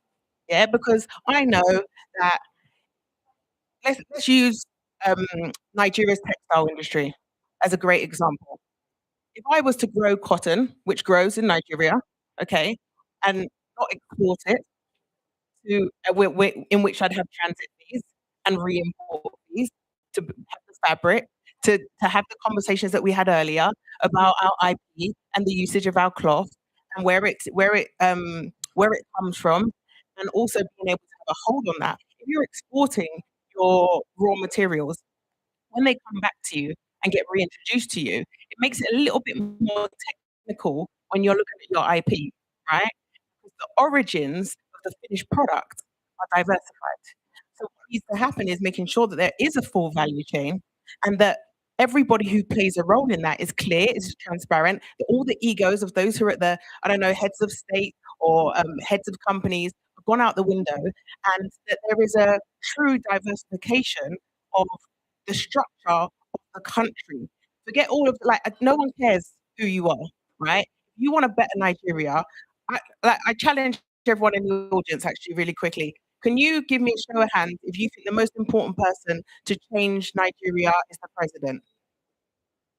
If you think that the Minister of Agriculture is the most important person to change Nigeria? What about the CEO of the head bank in the Bank of Nigeria? And how many of you think it is you? Yeah, it's not it's every Nigerian. Like the diaspora lends a hand. What is what actually a really good point is understanding the role that that the diaspora play, but also the role that the diaspora do not play. Because sometimes what happens is we as a diaspora, we come back to Nigeria and we're like, oh, I feel like I have a plan. I know what can make Nigeria better. And actually, we don't know. And sometimes we build in colonizing ways. Yeah. So we're talking about the man who is a colonizer. When we come with our own nuanced understanding of what Nigeria needs, and we start to dictate. And we think we know better sometimes. And that's not always the case. Sometimes we have the advantage of seeing a more global view, but then we don't understand the nuance on the ground. And as someone who has invested capital across sub-Saharan Africa for the last 5 years, I understand very clearly that when I thought I was going to go and make my first investment into Ghana, I thought I knew what I was doing. I know about investment ecosystems. I've built a business. I've sold a business. I know what I'm doing. I didn't have a clue. I didn't understand the landscape. And then when I had gone from Ghana to invest, and I kind of got my portfolio up a bit, I went to Nigeria, 45 minutes away. Very, very different landscape altogether.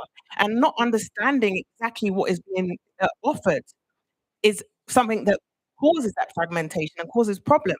And if we understand that each individual is special in their own right, people frown often at the farmer because they seem like they're at the bottom of the food chain.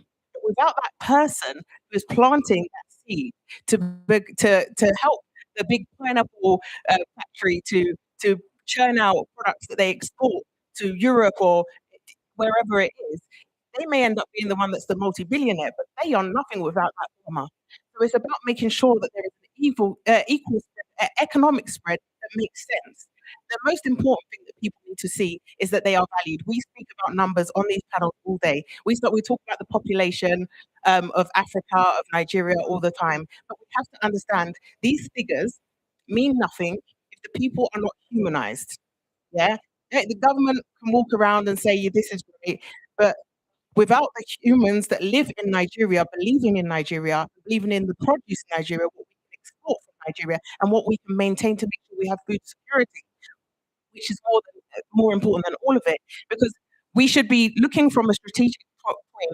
I know that the finance minister, when he opened this house, he said that Nigeria's focus. Sorry, I'm rapping. Nigeria's focus is to become a little bit more economically self-sufficient, looking for less on foreign investment, more locally, which is important. But you need to make sure that what is being presented is a secure Nigeria, yeah, where people feel like they're happy, they're fed, that they're not worrying about where the next meal is coming from or how they're going to get to work because traffic, can't afford to get to work, etc.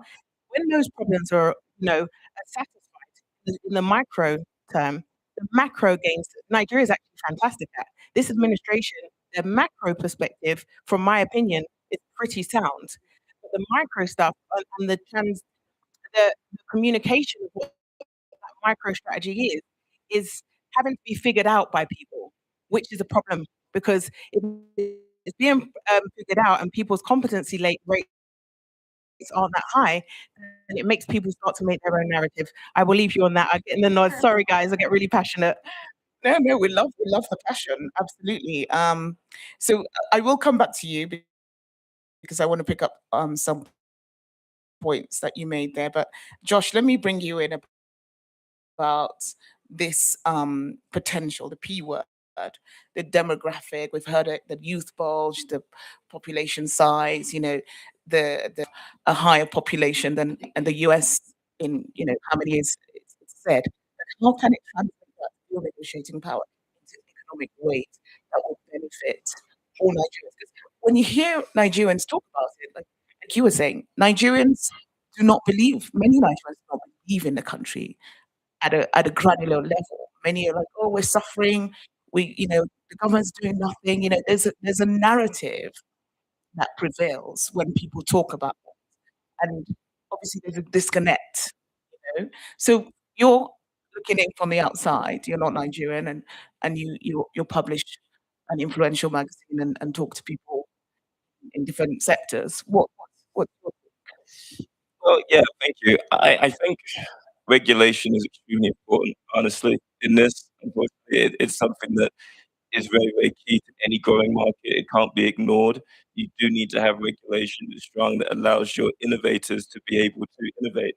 If you do not have that regulation, it stifles growth, it stifles that development. And oftentimes that's what we see from markets that don't end up developing at the speed that they do. As we've already gesticulated on this panel, we know that Nigeria has amazing talent, and we know what the numbers are going to be, and we know what the economics of that situation look like. The issue oftentimes is that if you have a public sector that isn't supporting and helping those entrepreneurs grow, whether that's in agriculture or any other area, it's very, very hard then for development to take place. That's really where the public sector needs to step in and create these rails and create these vehicles in order for innovators to innovate. It's so, so key to believe not only in your population, but your country and what that attracts. And when you look at successful emerging markets based on the data of today, that's the one thing they have in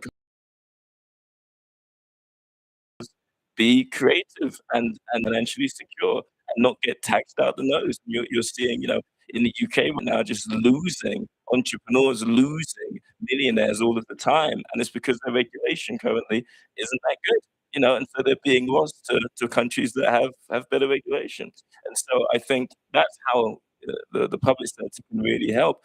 And then on top of that, there needs to be a periphery and an ecosystem that celebrates, I mentioned before, the positive things that are coming out of Nigeria. It's important to realize that momentum needs to be created, in these areas, right? We talk about things like Afrobeats, for example. Last year, Afrobeats made just over $100 million. Around 2% of that stayed in Nigeria, which is just outrageous. Most of it went to other countries, so it's the US and to PIFA, all these different things. And these things need to stay. And Charlene mentioned a point about exports. There's a story about raw cashew nuts leaving Nigeria, being packaged in Vietnam, and being sent back to Nigeria to be sold. And so once again, it's that company that ends up reaping benefits oftentimes from a processing and packaging standpoint of the Nigerian market, which doesn't make any sense. And as was said, that makes it more consumers than IP holders and innovators, and that is a massive, massive issue. And so, ergo, the public sector needs to still, private citizens can't do that. That's a differentiation, isn't it? Private citizens can't change that themselves. They're the innovators. They're the people that we should be supporting, as much as possible, in order for that to become a positive reality. And so, the more that we can push and make sure those changes happen across sectors, I think that Nigeria, once again, extremely exciting market, very, very different. Go to the other, outside of Nigeria, the 55 markets we have on the continent, all very different. We have investments in a lot of them. They're completely different regulatory frameworks. Some are better than others. But Nigeria needs to realize, I think, from my perspective, that it has amazing, amazing talent, and it needs to give the rails for that talent to grow and flourish. Ayo? Yeah, on buttress, open but I'd like to sort of put some perspective to it, this discussion. Maybe we don't realize the potential because we don't really know the numbers. average median age in Nigeria is 18 years. A very, very, very youthful population. Um, in agriculture, I keep repeating it. 18 million hectares. You need just less than a million hectares to feed the entire GCC country, right? Now, when you talk about what we have, which is most important for Nigeria, is actually our human capital. Whether in um, entertainment or in other very technical fields, sports, you name it. What we need to do is to build on what we have as a comparative advantage, which is our, youth population, and actually train our youth to be captains of industry. I mean, for us at the Bank of Agriculture, we have 110 locations across the country. We've said every floor in each of our buildings will be used for agri-tech. Don't come with money, come as you are. As long as you pass a screening test, we will support you. So just, create and with them co-create and innovate. So if we start to do this in the respective sectors, I really believe it's going to be the entire world.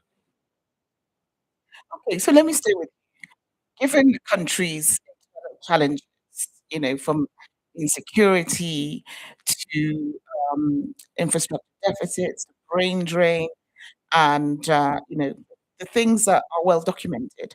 How do you convince skeptics that the country is ready to lead continentally and is ready to address some of these issues you talk about, and serious about fixing these problems? How do you convince those skeptics? So everything, everywhere you go, everything is, is the narrative. We're going to continue to put out the right narrative there. I feel safer in Nigeria than in Chicago, right? Or even my next door country, which is South Africa, right? We have brands South Africa who pushes out the good things about South Africa every day. We need to be ambassadors of Nigeria, pushing out the right narrative. No country is without problems. Yes, we have a fiscal deficit in my own sector, logistics infrastructure, maybe 2% coverage, storage infrastructure, maybe 3%. But this creates monstrous opportunities for foreigners to actually come into Nigeria to invest. And so absorptive capacity for investment in Nigeria in the agriculture sector was no bound. Even if I want to invest $20 billion in storage infrastructure, I can't even touch, I can't even dent it. I can't dent the requirements. So for us, it's about how you position the narrative, what you sell to um, uh, the West. For agriculture, how do we package this into viable projects and just sell that as investment opportunities rather than continue to talk about all the deficits that we have and things that are not working. So for me, it's to change that for all of us. What do we see out there? What message are we preaching to people looking at us from the outside? And that's what we are doing. Okay, thank you. Charmaine? Trust. One of the biggest flaws in the system in Nigeria is trust. The people don't trust anybody who's in power. They don't trust anyone who speaks positively about the country. I get so much abuse online for speaking positively about Nigeria. Literally abuse. I was, like people telling me you've been paid. It's impossible. There's no reason that you would be speaking positively about this nation. And I'm like, why wouldn't I? I can see the talent. I can be optimistic, but I also understand that I have had a different privilege of not being tired out by the system because I've been external to them and looking in, right? So I can put my head in and be like, oh, it's great. Here's where the talent resides. Here's where the GDP is actually improving genuinely. Here is where I have the privilege of looking at it at a macro level. Whereas if you're living the day to day and you're like, okay, I'm arguing with the market seller about Gary prices, I ain't got time to look at the macro level. But the voices that are going to be the biggest ambassadors for the country are proud Nigerians. And Nigerians are very proud, even the ones who complain. Yeah. And I saw that when I did my letter to Nigeria, I did a post about a letter to Nigeria, just reminding everyone how great Nigeria is. And the resounding response I got from that showed me the heart of a Nigerian is a proud person. Thank you. That's really insightful. So let's talk about the elephant in the room. I think that Nigeria has obviously come under the crosshairs, if you like, of the United States. And, there's been a lot of talk about Christian genocide. There's been a lot of talk about, there was even military action taken in Nigeria in conjunction, the country says, with the military forces of the country. So anyway, the elephant in the room for me is Trump and the kind of like the very, very different rules of diplomatic engagement that we have right now. And funny enough, I was in a panel, and Nigeria's foreign minister was on the panel, and one of the questions I asked him was, "Are you going to change the way you engage with the US? Because the rule book has been ripped up, and the rules of engagement, diplomatic engagement, no longer apply. Should Nigeria be changing tack in the way it deals with the juggernaut of this administration that's kind of coming for everybody and making threats? And how should Nigeria deal with that?" I think the Trump conversation is a really interesting one. I think the expectations of us as the people who are in the receipt of constant timeline updates from Trump, yeah, as to what he's doing, when he's doing it, how he's doing it. We forget that governments are supposed to be transparent but have a level of opacity. And when you look and you study carefully the moves that are being made, the moves towards de-dollarization, the strategic moves by Nigeria and as a continent as a whole to get a hold of this situation. People say, do what Burkina Faso did. Just, get rid of the West. When you look at the size and the magnitude of the ties and I'd call them nooses around not the leaders' head, the country's heads, the debts, the strategic partnerships, to undo them takes time, right? And we have to be realistic about that. And if you start to look at the peddling that's been happening, the diversity. I mean, South Africa and there's a better position than Nigeria, but Nigeria would struggle, but it wouldn't completely fall apart if it moved away from US dependency. And there are, moves, perhaps new rails that are being put in place to replace existing ones, moves towards diversification of trade partners, etc., that are taking place, like action, not just the talk that we've been hearing for years. So I think that what we need to understand is that great nations need time. It's a young nation first. It's a nation that is developing and has been developing. It's a young nation that has been stifled. I mean, imagine being drowned, coming up from water, and everyone expecting you to run immediately. You're like, can I just have a breath, please? Do you understand? So it's just about kind of understanding what that journey should look like. My only problem with the is not being transparent about what roadmaps look like. If the people of Nigeria are very resilient, okay? If you tell us, I don't know, it's going to take 5 years and we're all going to, like, ribs are going to be touching, but after 5 years, it's going to be great. I know it can't be a definitive number, but a rough guideline, then Nigerians will be like, okay, cool, we can manage.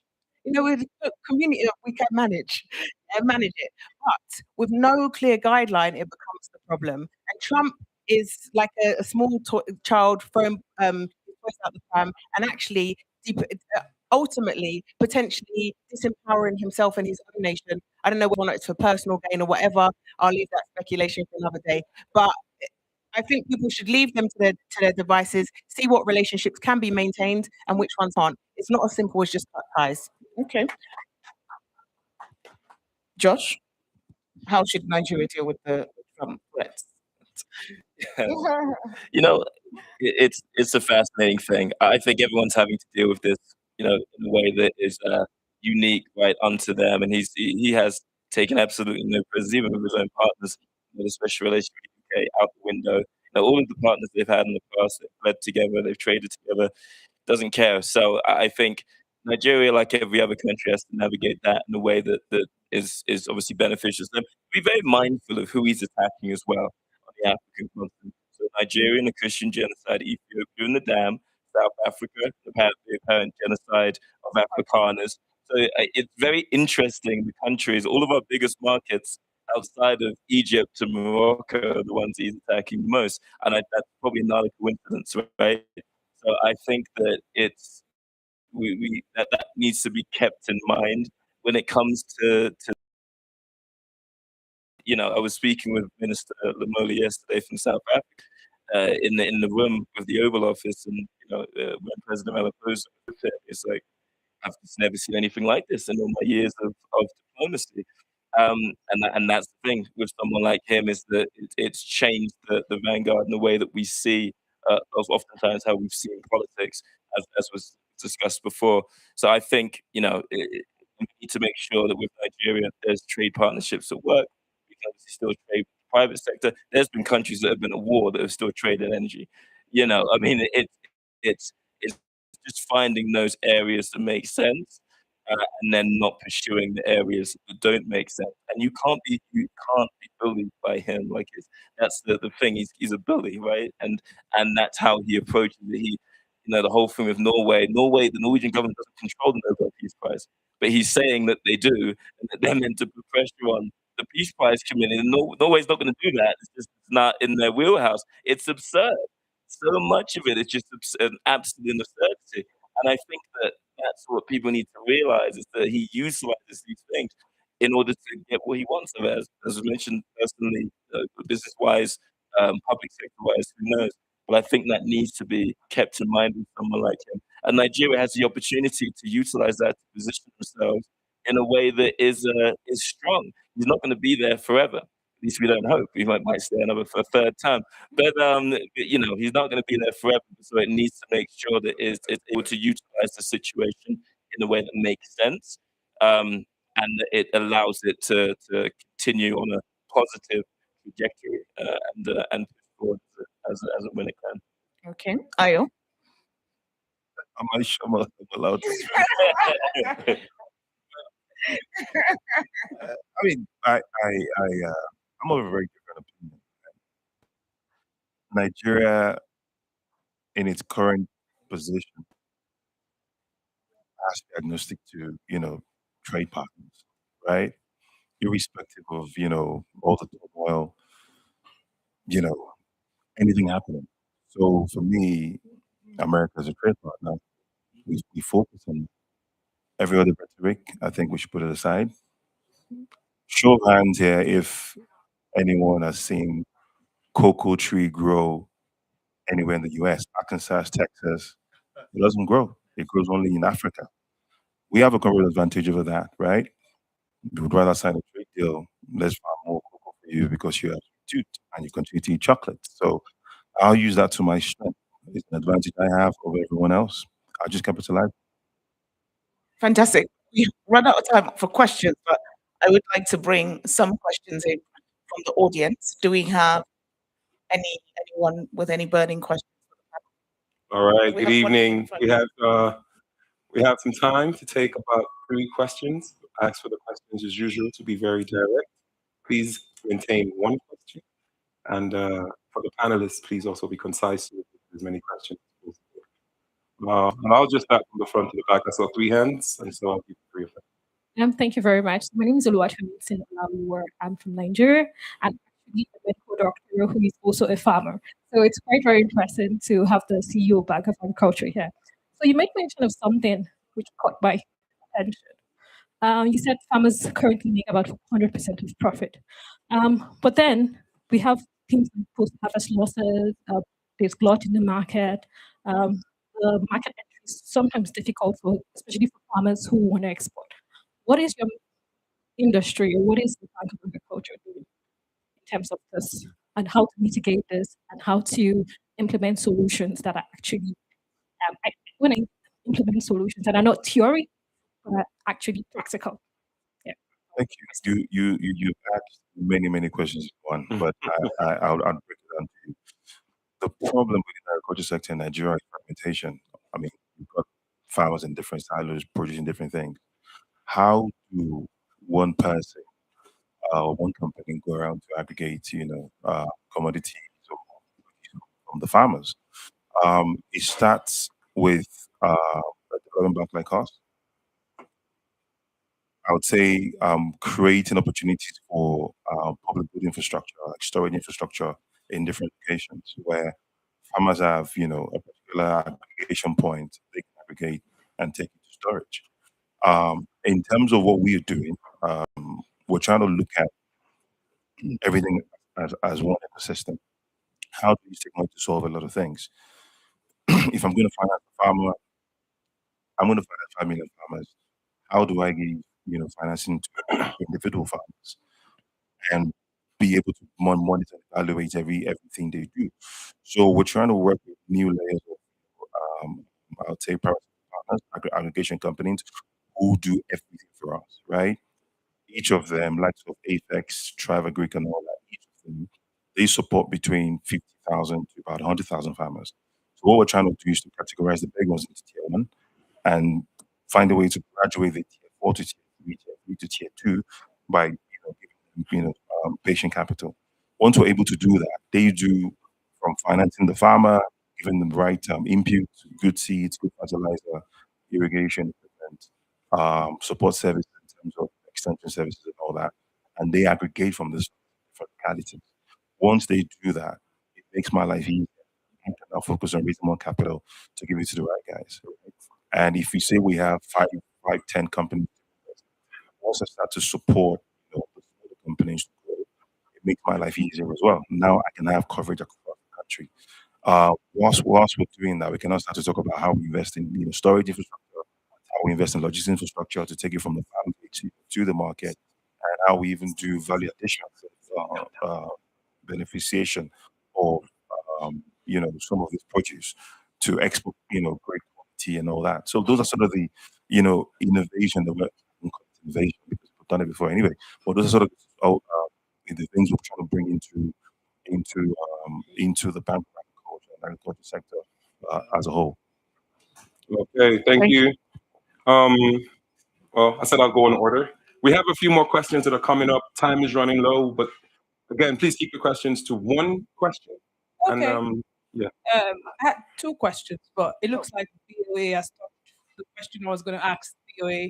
But the thing is, across the spectrum, we've seen that the agricultural sector, I didn't introduce myself, I'm sorry, the agricultural sector, one thing we need is in-country value addition. And that's what you have touched on, and so I wouldn't push too much on that. But I just want to say that when you say Bank of Agriculture, hope you're not just looking at the crops because majority of the farm produce that we have in our country, 60% of them do not actually get to markets. So there's something around an integration that the Ministry of Agriculture has to do with the Transportation Ministry to encourage that agricultural produce actually gets to end users. There are now times. My question is to you. Sorry, Africa, sorry, what sorry. do you do to help us laundry our image properly? Because what we need as a country is in-country value addition. So how can you help us? What stories, what narrative do you give out there to the global world to help us get investors for in-country value addition? Thank you. All right. So can I say, please, would only answer the question to the Bank of Agriculture at this time? Can we let time? I know. Okay. 1 second. Yeah. Okay. Yes. Let's answer the question to Bank of Agriculture. Was there a question? There was no question. Okay. Let's ask time, please, to answer the question. Okay. Sure. Listen, I don't think that anything needs to be fabricated. I don't think things need to be laced with some kind of hyperbole. The stories are there as it pertains to Nigeria. They need to be told. The Bank of Agriculture, has done some amazing work. We gave the governor of Lagos an award in December at the G20 summit. Once again, some of his, as was mentioned, some of his macro level policies are absolutely fantastic. Some of the infrastructure policies have been fantastic. People don't know what's happening oftentimes. And so as a result, there is a massive glut when we look at media.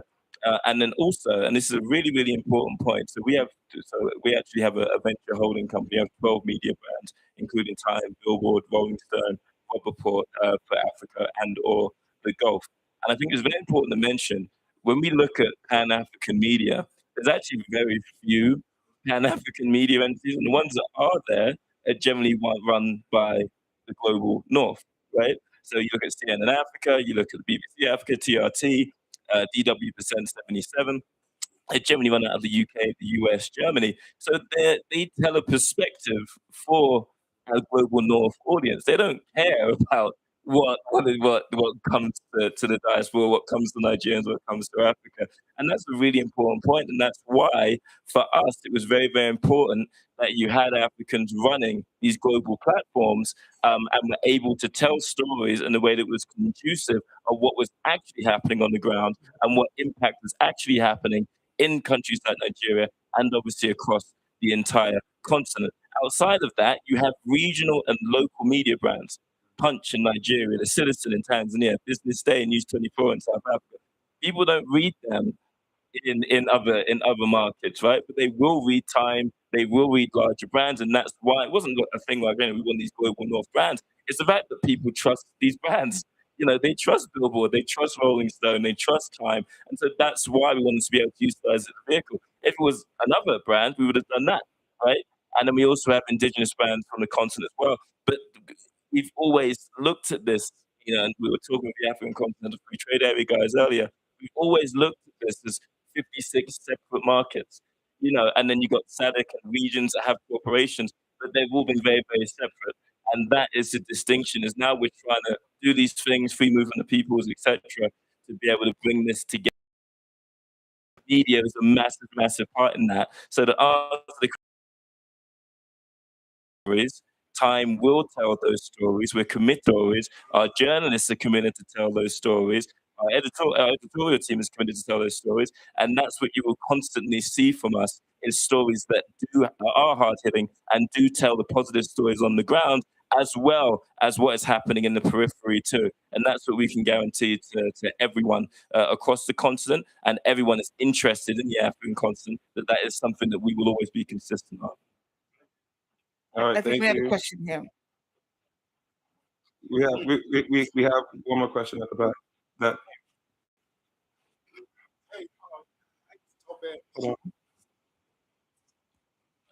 Hey guys, my name is Tokwe. This question is for Ayo. How do you manage? I know agriculture is used for FX, right? I've spoken to a lot of farmers in Nigeria, and they tend to move their product outside the country for FX, right? How do you balance how the Nigerian local content is able to manage the cost of agricultural products if they have to come exportation, which is a big deal in the north? They basically export majority of their content outside the country, right?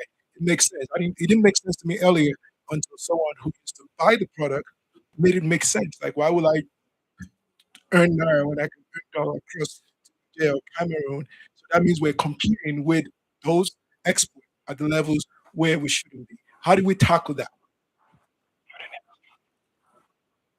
Okay, we don't need to tackle it. There's nothing to tackle. All we need to do is to increase our productivity by 500-600%. There will be abundant food for the entire continent to take around. Once you're able to give farmers quality seeds and irrigation where they can farm 4 times a year. I mean, put it in perspective. Farmer farms once a year, literally he waits for another cycle, 365 days before anything else. And I'm saying, if I can give them a solar irrigation kit, 1 to 5 power pump, submersible or surface pump, that costs me $700 or let's say maximum $1,000. He can farm 4 times a year. Even if I don't improve his seeds, it means he's doing 8 tons instead of 2 tons a year because he's farming 4 times a year. If he makes $1 million, that means he's making $4 million. If I give him better seeds and I increase his productivity by another 300%, he can make 21 million.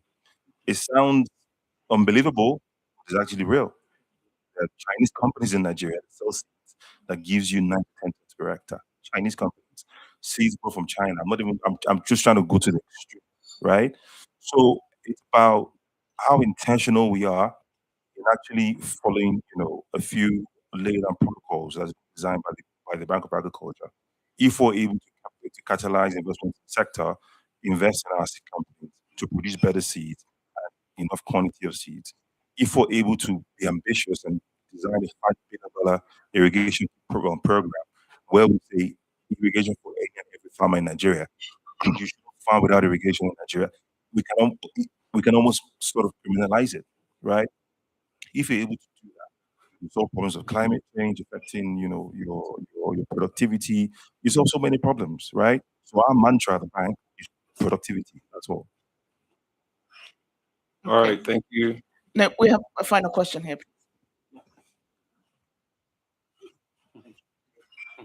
Good evening already. My name is Hendrik van der Ham. I have 7 projects. So the 7 projects actually to elevate quality of life. And I'm listened very well. And I see, Nigeria is actually the best and the fast growing economy in all Africa. And I love this. The next thing I want to ask, or the real question is, so what does it bring about to that Nigeria will be an example for the rest of Africa? And does it want to? And how will it be? How will it be? How will it be? How will we be doing this? This is the question. I think the most important thing is establishing that P word that you spoke about, the potential to be a sustainable manufacturing hub, the potential for harnessing the increasing population, the potential for, because most people are realizing right now, for example, actually do everything that a human can do. It needs people to do the thing with AI. If you are making degree in tech, in understanding general competencies around food security, around how housing security works, about making sure that product cycles are completed within Nigeria. There's a priority with Nigeria for domestic investment and making sure that your utilization of both tourism, diaspora capital, etc., are utilized properly, then Nigeria's potential is going to be unmatched. It genuinely, like that P word is both a gift and a curse. It's something that has been almost like an umbrella sheltering Nigeria from the rain. But sometimes, in order for the crop to grow, the rain has to fall. So it's just about kind of letting go of all of the excitement around it and actually just doing the work. Okay. Yeah. Add something very quickly. Just on top of that, and I echo all Charmaine's sentiments. One of the people that a lot of people look up to as it pertains to leaders is Lee Kuan Yew, the first leader of Singapore, and he came with 3 really important rules. He completely eliminated corruption, in the country basically, and he criminalized it because I think you can get killed in Singapore if you're a corrupt politician. Number one. Number two, he made the national language English, which people were astounded at because they just got independence from the English and they thought they should get independence. But he dealt with the problems as they were at that specific time.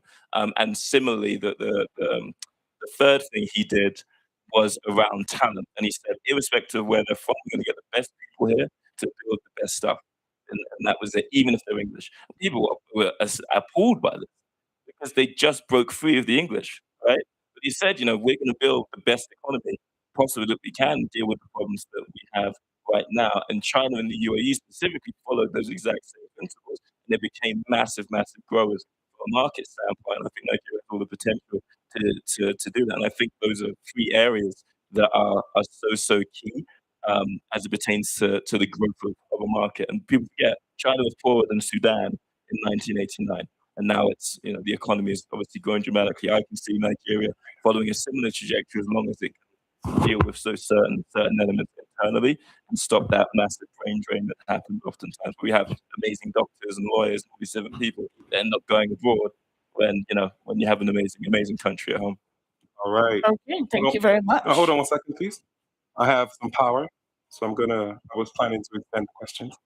You had a question that you wanted to ask. I'll let you ask that question. I wanted to just maintain the order of how they had raised up their hands. That was all it was. Yes. Thank you. My name is Chidoro Bitendo. I'm a university in Korea. My question is to Ms. Ayo. I believe in goal achieving policies and implementation. So my question is for you mentioned food security, and you say there is no need of exporting agricultural products. we need to achieve food security first, which is the main mandate before we start thinking of exporting our food out there. So for agricultural products, I'm focusing on edible food. Now, how do Bank of Agriculture make sure that their investment in agricultural products, especially edible food, that those investments out there that people can be able to the farmers can be able to sell their products and people can be able to buy this food and buy these products and eat it, use it for food. We can eat and we can have food because currently there's issue of diversifying agricultural products for um, biopause. So how do Bank of Industry make sure that this food security is achieved and people get food to eat from the investment? Thank you. Can I actually add to that? Is the true place for investment in the raw materials or in the processing? Because when you have facility, you increase demand for raw materials in-house versus in line with providing food security versus allowing your farmer to be able to produce 4 times what he's producing, but then he still has 40% loss.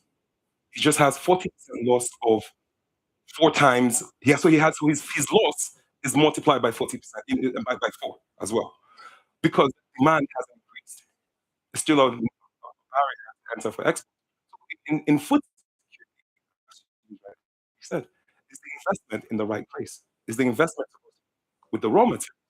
Or should the investment that you focus on be in so that our export now has value versus our export having zero, and then us having to buy the refined products and people can't afford it. Okay. Yes. Uh, yes. So I never said Nigeria should stop exporting food. I never said that. If you look at intra and inter-Africa trade and Nigeria's participation in that, you'd see a few non-oil exports that are agriculture commodities that will always continue to export. One, cocoa. Two, sesame. Right? I'm not going to lie to you to start saying that we should start producing chocolate in Nigeria. We don't have that, we don't have the culture, we don't have the appetite for it, right?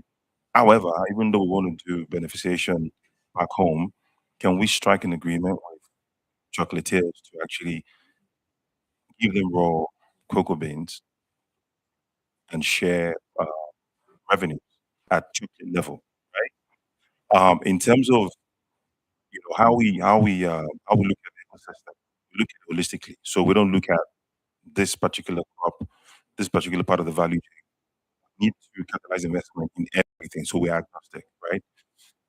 It's just the level of capital that we have as a development bank, and even as a country, the sort of capital we can mobilize, within. So we're looking at external partners. We're looking at literally every type of instruments, philanthropic capital from abroad, concessional financing, just everything. And it's about how you capture your audience with the right I would say project, right? So project development is something we are trying to really focus on to be able to bring in investment into Nigeria. Then your question was about I think it's similar to the storage infrastructure deficit I said that we have in Nigeria. Yes, we can produce more food. People can do cottage beneficiation within the community. We're supporting that. The rice mills we've seen in Japan, in Thailand, they're constantly $10,000. They can do less than I think 700 kg per hour. If I put them in a cluster in community, it means they don't need to all take their paddy and start driving to the closest rice mill. If you start to do that, have real well done cottage industries with good equipment, I think we can do that semi value add before it goes to for final value add. So producing more food is not the problem. Um, it's actually what you do with the food after you produce it. Now, in terms of investment, you talked about either at primary production level or at processing. You need both. They go hand in hand. Cocoa, for example, you have cocoa moved from $2,500 return to $12,000 return between 2023 and now, right? It is because a lot of those trees are aging, like a golden goose who's laying the golden egg. They're tired. There's nothing you can do about it. Susceptible to diseases. They just can't give birth again. So that has ravaged a lot of, the cocoa producing countries' revenue because you now have the traders in London, in New York, who are concerned about just trading the raw materials they get. No one invests in primary production. So you cannot leave primary production and not invest in it. When I was starting agriculture as an individual, it was a case of I jump into, the end of the value chain, or like start from the beginning of the value chain. After critical analysis, I decided to go into primary production because I knew this cocoa thing was going to happen. So I started that 7 years ago. Cocoa trees are fruiting now. It's my love to the bank. So you got to think about it from your lens. But in terms of investment, it has to be both places. So I just have a quick question, something that just occurred to me about um, agriculture for pharmaceuticals. So I've spoken to a lady who grows bitter leaf, and according to her, the company that buys it from her, which is a US company, they can't get enough of it. A kind of national policy to grow, like linked to pharmaceutical kind of manufacturing, perhaps. Simple answer is no. Hands up. And from my standpoint, I'm not a policymaker. I can only influence policies at the highest level, with the Minister of Agriculture. Um, but what we're doing as a bank is to look at, the critical value chains for us, our staple crops. How do we increase productivity in that? Now, if we're able to solve problems within that, staple crops and make sure we're food secure in Nigeria, we can now start to look um, all that non-conventional crops, jatropha, um, moringa, neem, bitter leaf we talked about. Tons and tons of them. So we are concentrating on developing these value chains out, and we're actually putting a lot of capital behind it as well. Show of hands, if you know, was one of the largest exporters of coffee in the 50s and 60s. Okay, may research, so a lot of people don't have a producer. It's but forgotten about that. We're saying what has changed? It hasn't changed. What hasn't changed, so we can grow coffee. You know the difference between Robusta coffee and Arabica coffee is like $20 to $300, right? And we have 3 locations in Nigeria where we can grow Arabica coffee that can get $300 to $500. The Plateau, Plateau Mountains in Plateau, in Taraba, Plateau, and also in Cross River.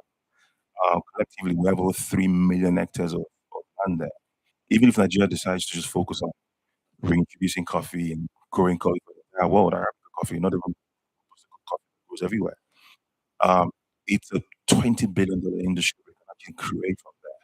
So it has to do a lot with research, a lot with data, actual intentionality of putting finance into right crop in Nigeria. Okay. This is a fascinating conversation, and our panelists will be around, so please grab them. Please, can you join me in thanking them enormously for their amazing insights? We can do better, please. Give them a huge round of applause. Thank you so much. It's been a fascinating conversation. Thank you. Thank you, everyone. Please, we'll have the panelists stand up on stage so that they can have official photo taking. I want to thank everyone for being here. It's been a very, very long day. We're happy that you stayed with us this long. This conversation is going to breed another conversation with the next panel that is coming right after. We want to give you about 5 minutes to stretch your legs, to use the bathrooms if you need to. And then we're going to go right into the next session. And just to pick off on one of the last things that was said by Mr. Ayos when he spoke, data is where we're losing it. We're not capturing the data. Um, our next session, that will be starting at 6:30, will be focusing on who captures the value in Africa's creative economy. Who captures the value in Africa's creative economy? We ended the tone on the last conversation expressing the importance of data. So we're going to have some interesting people join us shortly. In the meantime, please stretch your legs, use the bathrooms if you need to, and have something to nibble on while we wait.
Every year gives us moments we plan for and moments that surprise us. But above all, every year gives us reasons to be grateful. In 2025, we expanded our reach and deepened our impact. 14 new retail stations were launched across the nation, each one representing growth, opportunity, and our commitment to service. We took our place in important conversations shaping the future of energy. At the Intra-African Trade Fair, Mrs. Azin May represented us, sharing insights to her interview. At NIES 2025, our managing director joined other women leaders in the energy sector as a guest panelist. At OTL 2025, our group managing director addressed trade and infrastructure bottlenecks in Nigeria's downstream energy sector. And at African Energy Week 2025, our Southern Africa team carried our story beyond borders. Beyond our business milestones, we remained committed to people and purpose. On International Women's Day, we visited Home Science Academy, where our female employees spoke to young girls about self-empowerment and confidence. On World Health Day, we prioritized well-being through comprehensive staff medical examinations. On Children's Day, we welcomed bright young minds to our aviation depot, Nepal Fly, giving them the opportunity to learn, explore, and be inspired by professionals in the field. We also took time to celebrate the people who make this journey possible. We marked the birthdays of our group managing director and our chairman. We celebrated International Youth Day alongside our university interns. Our commitment to growth and mentorship demonstrated at the Mentor Matchup Challenge 7.0, where we proudly sponsored, exhibited, and contributed through our staff panelists. 2025 was also a year of recognition. Our group managing director received the Vanguard Woman Entrepreneur of the Year award and was conferred with the Doctor of Letters honoris causa by the Federal University of Technology, Owerri. As we look back on the year, we are reminded that none of this was achieved by our strength alone. For every opportunity, every lesson, and every milestone, we give thanks. And as we move forward, we do so with faith, purpose, and a deep sense of gratitude for all that lies ahead.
I looked around and I thought about what was abundant in Nigeria, what existed, what opportunities were, and I decided to go into the oil industry.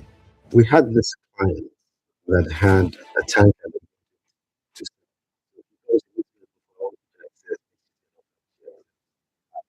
how we started. It's quite successful. In the advent of the privatization era, they were thinking then of buying first Unipetrol. It also was survival. You then CEO that were interested in buying it. It looked like it was a joke. That was the only way to ensure that we could continue our business. To do something audacious, everybody does. But as soon as you show it can be done, everybody back you.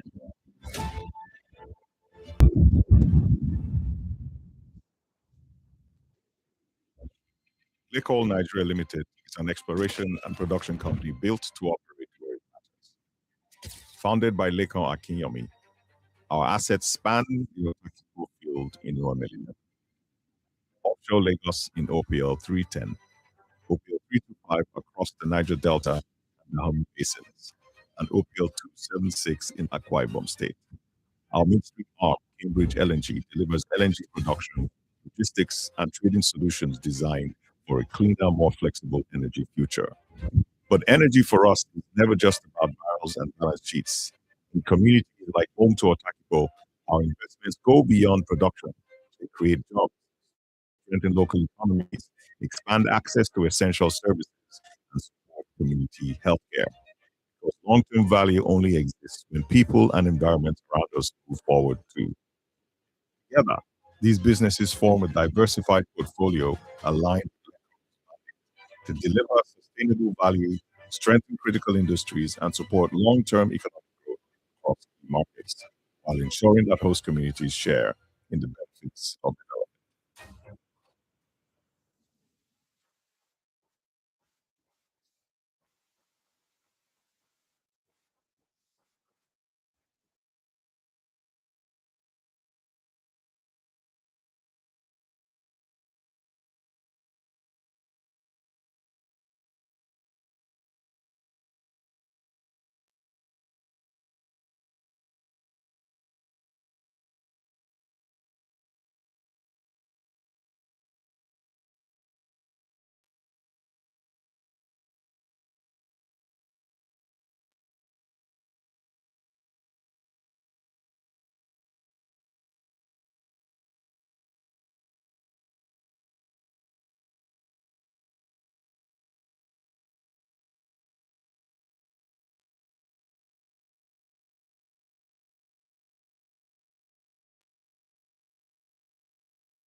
We've done so good. We've done so good up until now.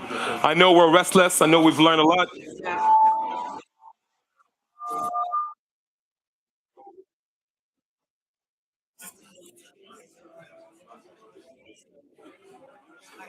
I need a pass. Okay, thank you, thank you, thank you. Thank you, thank you, thank you. Thank you, thank you, thank you. Everyone here, can we make our way and sit down for the next panel? Please sit down for the next panel. Let's get the house quiet. One house. We've spent the greater part of today discussing the creative economy, looking at how to invest in the creative economy, and seeing how the creative economy is a great resource for employer as an employer at scale.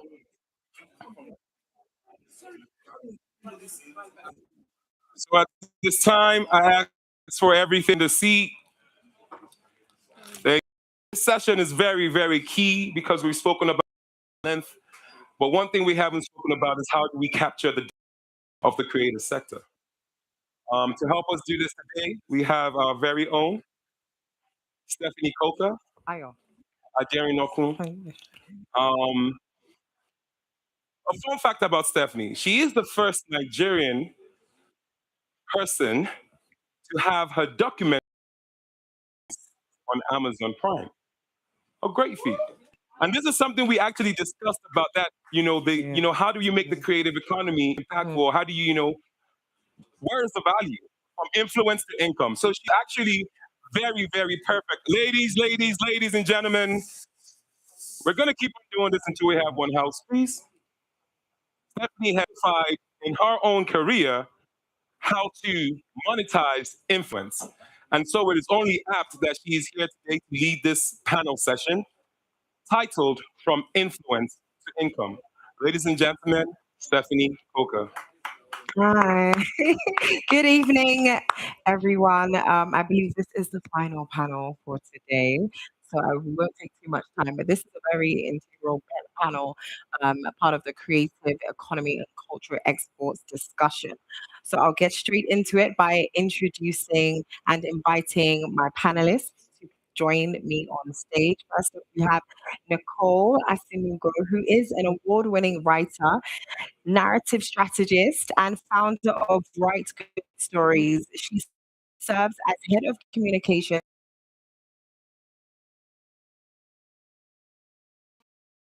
African talent, global film, fashion, and policy. Applause. Thank you.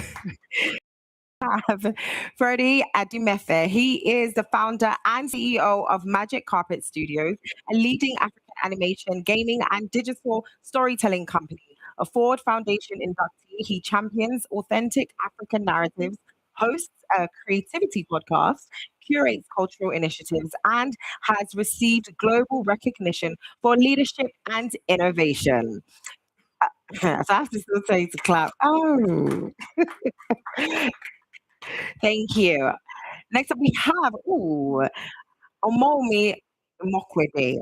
He is the lead strategy and executionist of Nigeria House Davos, as well as founder and CEO of Eviola and Co. Integrated Services Limited, a creative technology and design company operating at the intersection of strategy, innovation, and immersive digital experiences. She leads cross-sector initiatives that connect policy, investment, culture, and technology, and oversees the strategic planning and execution of high impact platforms and experiences. One of them being the experience we are having here at Nigeria House Double. Please, I do not want to have to ask, but she has played such an integral role in bringing Nigeria House Davos to life. Please join us. Thank you. Woo! Last but not least, thank you. Last but not least, we do have Tyrone Foy. He is a founding partner at Aphasia, one of the UK's premier creative production studios. They produced work for figures such as Rick Rubin, Skepta, ASAP Mop, and Kanye West. He's currently working on a feature film, The Flash of the Spirit, based on the anthology of African history collated over 10 years. He's a founding member of the Black Swans, a legendary collective of founders from the African diaspora. He graduated from King's College, Cambridge, with a double first in philosophy. Please welcome Tyrone to the stage. I've seen him. Oh, there he is. Okay, so this panel is very interesting because we spoke about Afrobeats predominantly this morning, and now we're going to talk a bit more about the other creative spaces like fashion and script writing and film. But ultimately, the discussion is really about how we can use our influence to create an income. So, Nicole, I'll come to you first. You're a writer, and writers are usually the ones that put everything together in terms of the story, but don't always get, I would say, the mileage and the revenue from the end product. So, would you say this is a government? This is a legal IP governance, or just the onus is on the storyteller to ask for what they deserve? Thank you, Stephanie. Good evening, everyone. I think I'll use my own lived experience to answer the question. I wrote a film called Living in Bondage, Breaking Free. And when I wrote the film, I was a writer for hire. And so the producers had the rights to the film, and then they contracted me to write. At the time, I was just happy to be in the room. I was just happy to be involved in such a big project. And I think because we have such a young industry, a lot of creatives are actually just excited to be part of the conversation, and they're not necessarily thinking about equity and IP and back-end access. And so personally for me, when the film came out in cinemas, there was all this excitement. And then when it was streamed on Netflix, and it's still streaming till today, I started to think like, oh, I wonder what deals were made. Right. I wonder, who is still getting those residuals from Netflix. And I wasn't in the room. And so I think that taught me a lesson about how talent can create value, but ultimately it's structure that captures. Really hard to think of it as, globally in the context of say, the West, there's no respect for ideas as assets. Whereas in Nigeria, we still we emotionally celebrate ideas, but we don't see ideas as equity. So take Netflix, for example. Mark Randolph was one of the co-founders of Netflix, and he didn't have capital, but he had the idea, he had that product thinking, he had that strategy, and he got 30% of Netflix because of his idea equity. So I think we start looking at our ideas more holistically and like something that we can actually bring to the table. We're not going to sign it off for a one-off payment, but you have to kind of know that. Yeah, absolutely. And Ferdinand, Freddie, from what Nicole has touched on, how does focusing on a hard creative infrastructure like high-end animation labs like your own allow Nigeria to capture and keep value that typically leaks out to foreign post-production houses? Okay. Good evening, everyone. Thanks for joining us and thanks for being here. So I wanted to show the 1 minute clip to show about the opportunities in the high-end animation space. So, Graham, if it's possible for us to play that, I would say that high-end animation allows for you to easily get an acquisition with the streaming platforms. And when we started at the time, our investors wanted us to get a pre-sale deal from Netflix. So it was a little bit of chicken and an egg. Netflix will give you a pre-sale deal without a complete film. Yeah. And you need money to complete the film, so we're going to stop for a bit. Now, interestingly, animation wasn't even within the mandate of Amsterdam. You had to go all the way to the US to get licensing. But I want to also, do we have it yet? Okay. I'll pause for a minute and I'll Oh, I hope you can all see somewhat. the volume.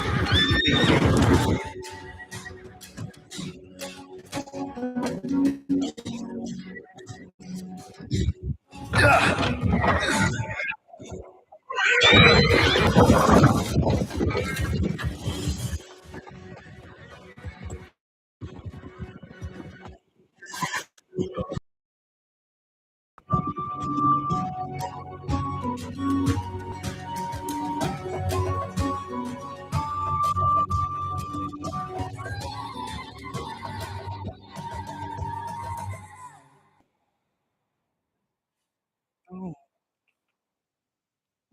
amazing.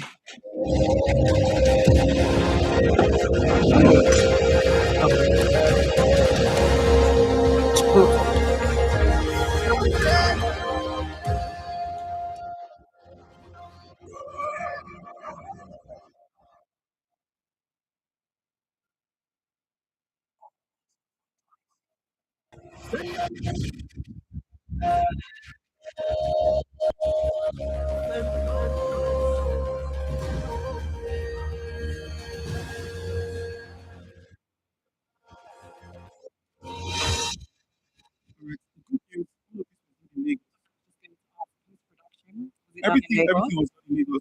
So backstory: when we started, we couldn't find people to hire. I think that I mentioned it at some point. So we went. We had to launch academy to train people to hire. Right? That speaks to structural in Africa. But I think we're threading a needle. I'm glad that we're having this first. Wale Tinubu said something that was very profound. He said, even when he got into oil and gas 30 years ago, people were not interested in building refineries. Nigerians were comfortable exporting crude and buying refined petrol. On the other side, even where gas was being created, but people wanted to just buy the gas raw. So, in a sense, if you needed capital to build out an infrastructure pipeline, nobody was giving you money for that. He saw that as a gap and he said to move in that direction. Now, I think the DG of AFTA also said something about how we make about $100 billion, and only 2% of that in Afrobeat's contribution to the global GDP. Only 2% of that gets to Africa. So we talk about, somebody mentioned in the last panel, we export cocoa and we import chocolate. So guys, I want you to see what's happening here, right? It's like we're a supply. We are buying our products back. We're exporting our product and buying them at premium. So why will you talk about Africa as a country of 250 million people and you have only 102 cinemas in the entire country? It doesn't yet translate because not enough people can see your film. So what we are seeing is that there is a lot of challenges in building in Africa as an entrepreneur. However, the reason I feel that capital hasn't trickled down is because a lot of the capital that comes to Africa is highly colonized. The capital was never designed to grow you. It was designed to extract from you. And so at the end of the day, it's about quick exit. If you want to grow creative industry, you need to stick it out. You have to participate in building the value chain and the ecosystem. It's not about getting in fast and getting out, right? So we need, and I think that's one of the gifts of Nigerian House Davos, that I'm even piecing it together. Yes, I was asking the question, how do we reimagine financing? But it also that it's not we meant to reimagine. We have to reimagine. But in that moment, I clicked in my mind, capital has to come that is designed to grow Africa, to build the rails, the distribution systems, infrastructure. If not, remain broke. You can talk about why 90% of our country live below the poverty line. It doesn't make sense. And we are the most resource continent. So I think we need a new conversation. That money has to come from a combination of the high net worth individuals in Nigeria and the diaspora bridging it together. Because you own the continent. You're not trying to leave, you're trying to grow it. So if your money is in it, you will stick it out long enough to build those rails. So I really think we need new type of capital that can develop schools, help us build distribution system, wait 10 years, wait 5 years, and let it scale. So when we meet next year in Davos House, we're saying, okay, we've catalyzed this. And that catalyst is patient, that capital is patient. It is not putting you on unrealistic timelines. You are allowed to create and to tell your stories. If the capital is coming from a different culture, it will alter your story. It will not be authentic. You take the lens of the man financing it. And don't be offended. Money has a language, money has a lens. We just need a new type of capital that can honor our story and our creativity. Because to change a continent, you have to first change their stories. Already breaking for poor stories. So we need new stories. And I think Africa is showing that we can do that. But we need more than just the stories. We need to own them. So Afrobeat is already showing us that we can travel. But how much of Afrobeat is coming back? When I was growing up, I used to rap Tupac and Biggie and everything, right? Because that was what I heard all the time. Now, for you to stay relevant in the global world, you have to Africanize. Yeah. I'm sure they're trying to reach out to some African artists. I want to jump on something with you. Because Africa is a new sound. But do we own the exports? Do we own it? Or are we just celebrating the influence but no income? Without the infrastructure, every influence will remain Yeah, influence. I like Omami please touch on the infrastructure because you've been able to lead creative initiatives that have been able to connect policy and things like that. So could you just give us your 2 cents on infrastructure, especially as it is to do with the creative economy? I think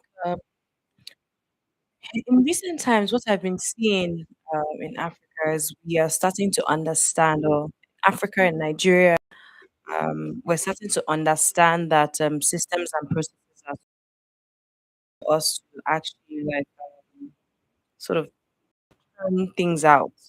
So before it's like we do things and it's just bam, bam, bam, right? As opposed to actually following the steps.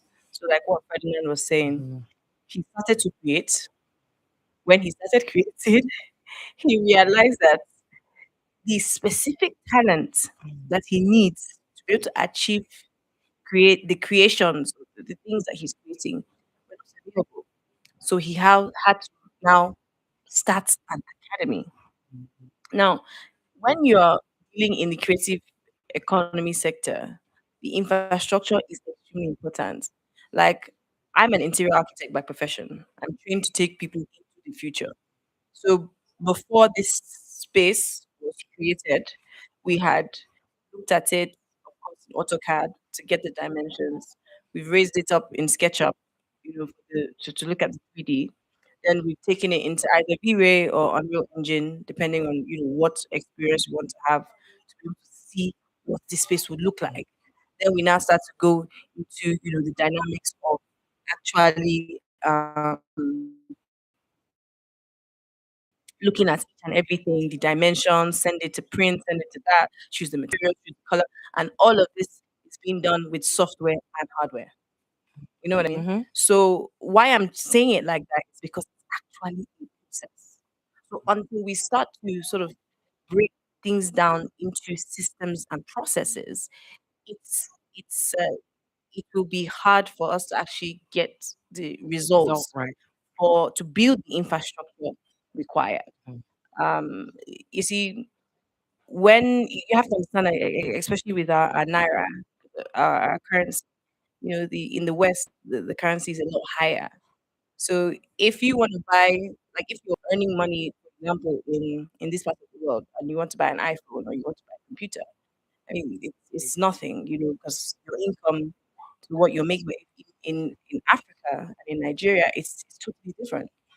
So we need a lot more of, I think, the foundations to come in to actually look at integral problems, you know, and key areas or key pricing products. I'll give you an example. Tewa actually mentioned something as simple as data in Nigeria is actually quite expensive. So the people that are supposed to be watching movies, streaming as well, can't afford it. Yeah. So these are some of probably the fundamental issues that you're referring 100%. to.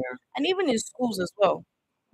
So Viola and Co, we're also setting up a content creation space. 'Cause I'm in the creative technology sector as well.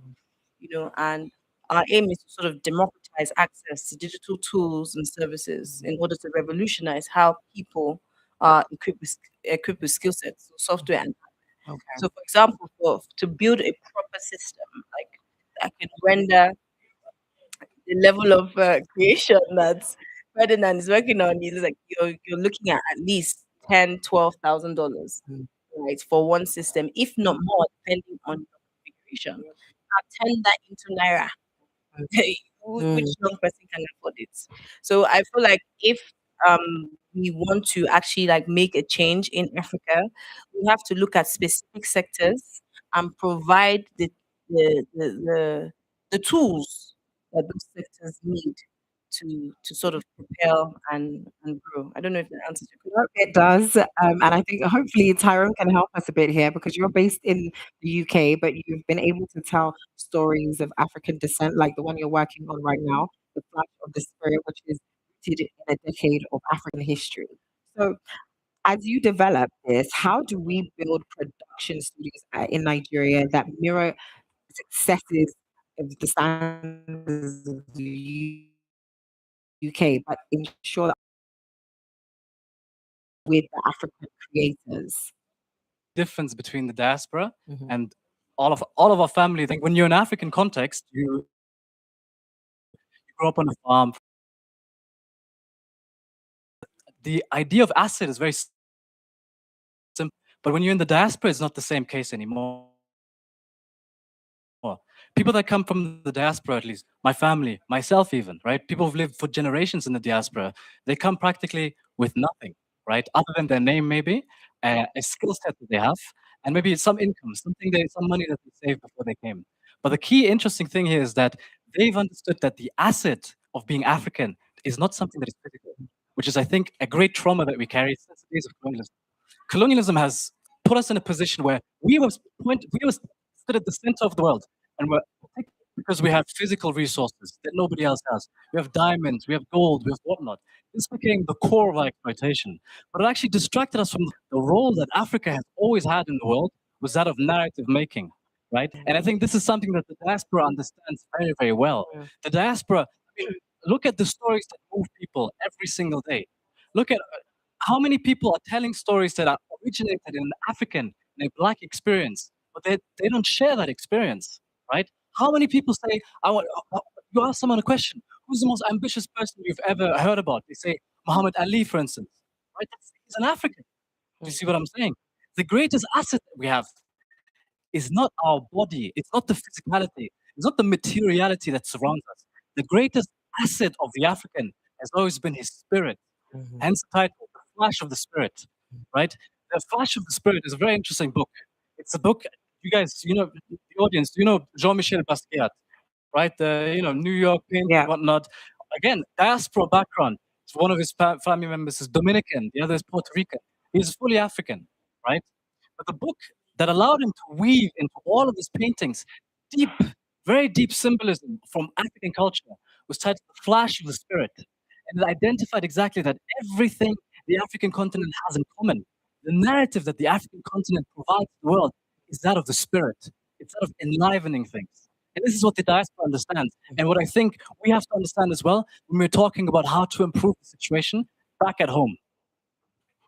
Thank you. That was quite an in-depth answer. Thank you. I'm coming back to Nicole on this Nigerian writers thing because your role is so important. But as I said, sometimes it gets unnoticed because of all the other noise around. I think that today I spoke about the box office. Once a producer, has their executive producer has a movie and it's reached like 200 million, they're making noise, but at the end of the day, you've already, kind of waved your rights away. So what can we do about that? Because again, it goes back to structure and knowledge and education, right? So what can we do in the sense of the legal framework for writers? I think that's a great question.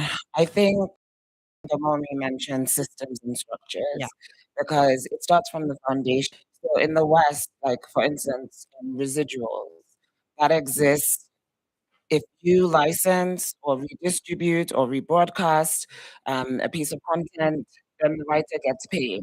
Not because they're generous, but that's because the system is in place.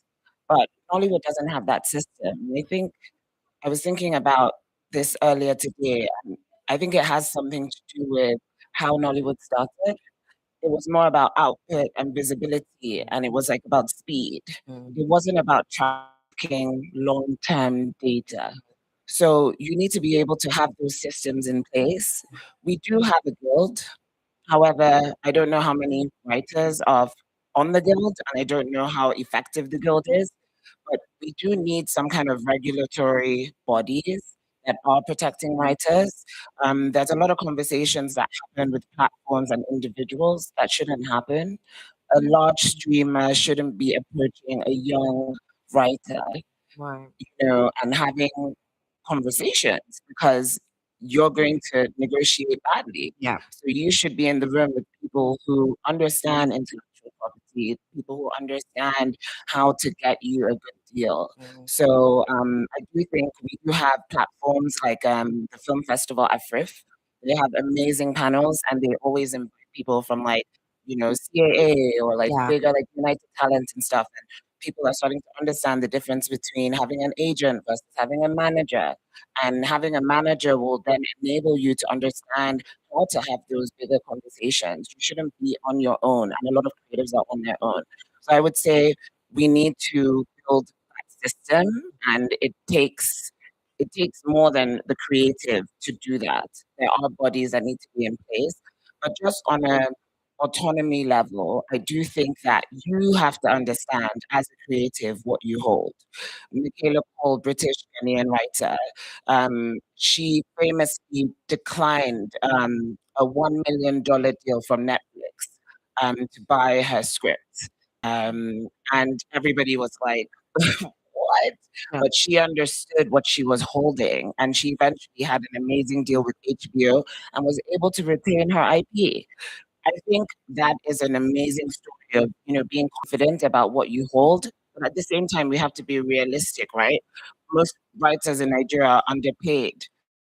You can't tell me, even me, if you offer me $1 million, You sell.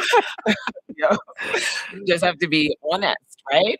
But I think it starts with funding, paying writers better, having that kind of longevity, and trying to negotiate a back end so that you feel like you have something to hold on to. So what would make banks comfortable lending money to creatives? Because there's some policies, well, not a lot, but there are some policies in place.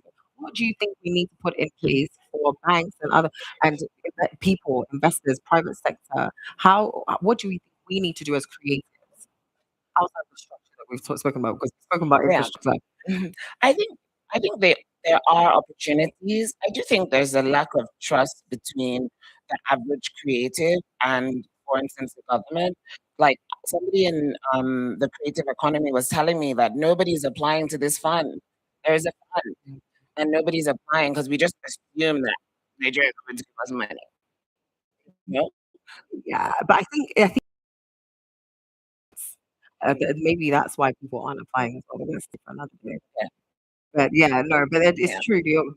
They are also going after these funds as well. And I think also there's value of working together, right? Yes, So a lot of us are collaboration. working in silos.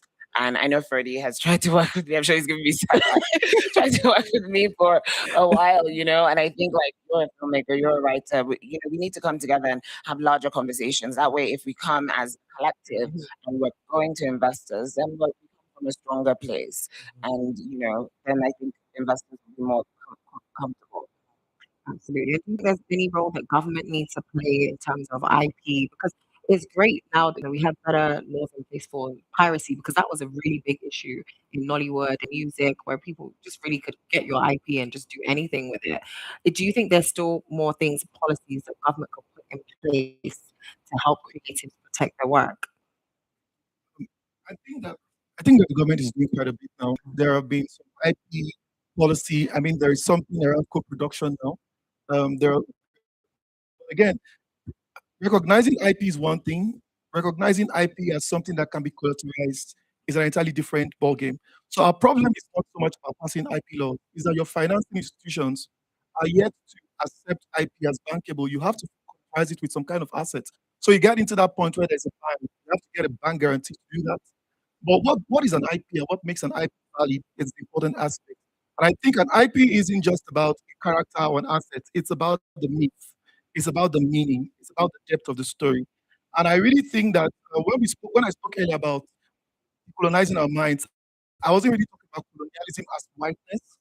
I was talking about colonialism as a hangover, post-colonial hangover, where years after we continue to look ourselves and undermine our story, continue to undermine what makes us authentic, and we will need validation from somewhere else to tell us this is good. So every time I tell creators, I ask my question: what can you create if Africa was never colonized? What type of stories can we tell? If we dive back into 1,000 years, you find civilizations, you find empires and emperors, you find like legends, mythology, folktales, and fairy tales that can rival Game of Thrones. So the idea is that our stories are raw material, but we need to approach it from a place of power. You need to step into that story and be able to share it from that authenticity. And I think that's what would break it. IPs have to be built. It's not just about a piece of content. You have to build community. You have to build character. You have to build meaning, right? And I think when you globalize your IP, do your trademarks, register it. Don't just say I wrote it first. If you wrote it first, whoever gets registered, you own it. Right. The one thing I want to add, I work with Kelo, and in the contracts we have with writers in our studio, we have a back end. I think that every creator and producer must understand that it takes a community to make something work. And I really think even all the artists in our studio, they still get a back end. And we just have to imagine a more conscious way of doing business that distributes wealth across people, right? It doesn't just help if people spend their life. Every time we're raising money to fix the health of an actor, so common to fundraise, and it makes us ashamed if we're in the industry. I really think that if at the end of 20, 30 years of doing Nollywood, they don't have any insurance, they have nothing to fall back to, the model is broken. We need new models. Yeah, absolutely. I thought, Omomi, you were agreeing. Did you want to add anything? No, 100%. I mean, Freddie and Nicole are in the industry, so they know the growing pains. Obviously, they've been through it. So I totally agree with everything. The stronger point from Nicole is as a collective. Even with Nigeria House Davos, I'll use this opportunity to thank all my team members. You know, so whenever anyone says to me, "Congratulations," I'm like, "Congratulations to you too," because the win is not just me; it's all of us. Because I mean, we have a space on the world stage where we're currently deliberating. And the thing is, we understand that this initiative is fully backed by our government. So what that means is that they're going to watch everything that's happening here. They're going to look at the dialogues, and we're going to make sure that's happening to see how they can support more to sort of push, make sure things work out. And we're not just coming here to just sit down and hold microphones and just talk, talk, talk, talk, talk. After now, we want to go into execution. We want to be impactful because if we're doing all of this and we're not able to say, okay, after this is, we were able to do this, do that, and sign this deal. Like, what's the point? You know. So yeah, as a collective, is very strong because everybody brings their energy to the table, and then you can. There's a merger and acquisition, right? I'm not really a finance person, but I know that, and if you check, if you really, really check, all the big guys at the top, that's what they're doing on this promenade and in the Congress. Technical partnerships, uh, funding, investments, because all hands are not equal. Some people have the brains, some people have the tenacity for execution, some people have the funds, you know, some people have the creativity, some people have the gift of the gap, some people have the resilience. So yeah, I think I feel like as Africans, even Nigerians, I feel like we're individually rich, but we're not collectively as rich or as strong. So we need to start reworking our minds to be more collaborative and more open to partnerships and working together. What would you say success looks like from one of your standpoints? Would it be jobs created, exports, and IP retained? I'd like to know from everybody what does success is it collaboration? What does success really look like in the creative? I'll say so. Company backed essentially by African base in terms of investors, and in such a way that the wealth can also trickle down. And my plan, I just want to get ready for IPO in the next 5 years. Nobody should tell me if it's right or wrong. Please, I just love it. Right? And I think it gives me this aspirational goal to increase your quality of structure, to upskill your ability to do that. Collaboration is also important. I have a story from I've been trying to pitch for you, right? And I heard the story to them. I'm like, we're on it. Even before, someone just told me, listen to it, right? And I was like, I even told him this Nabos house was waiting for us, right? Yeah. So at the end of the but here it's community and sinners collectively elevate ourselves. I've known Mom since I was in century. So I was happy to see that she's here because she used to do some creative stuff that year, right? I've known that yeah. I'm not Nico like since COVID, right? I even had that teach one Yeah. class one time on writing, Yeah. right? I've known Benny was my classmate from LBS. Yeah. Where did you right? say you met?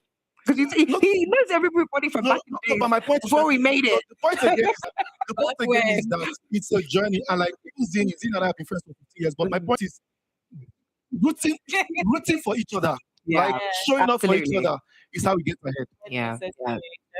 Yeah. Nicole? I think success for me, there's somebody here that always makes a joke that I don't like money. I'm sure I know who that is.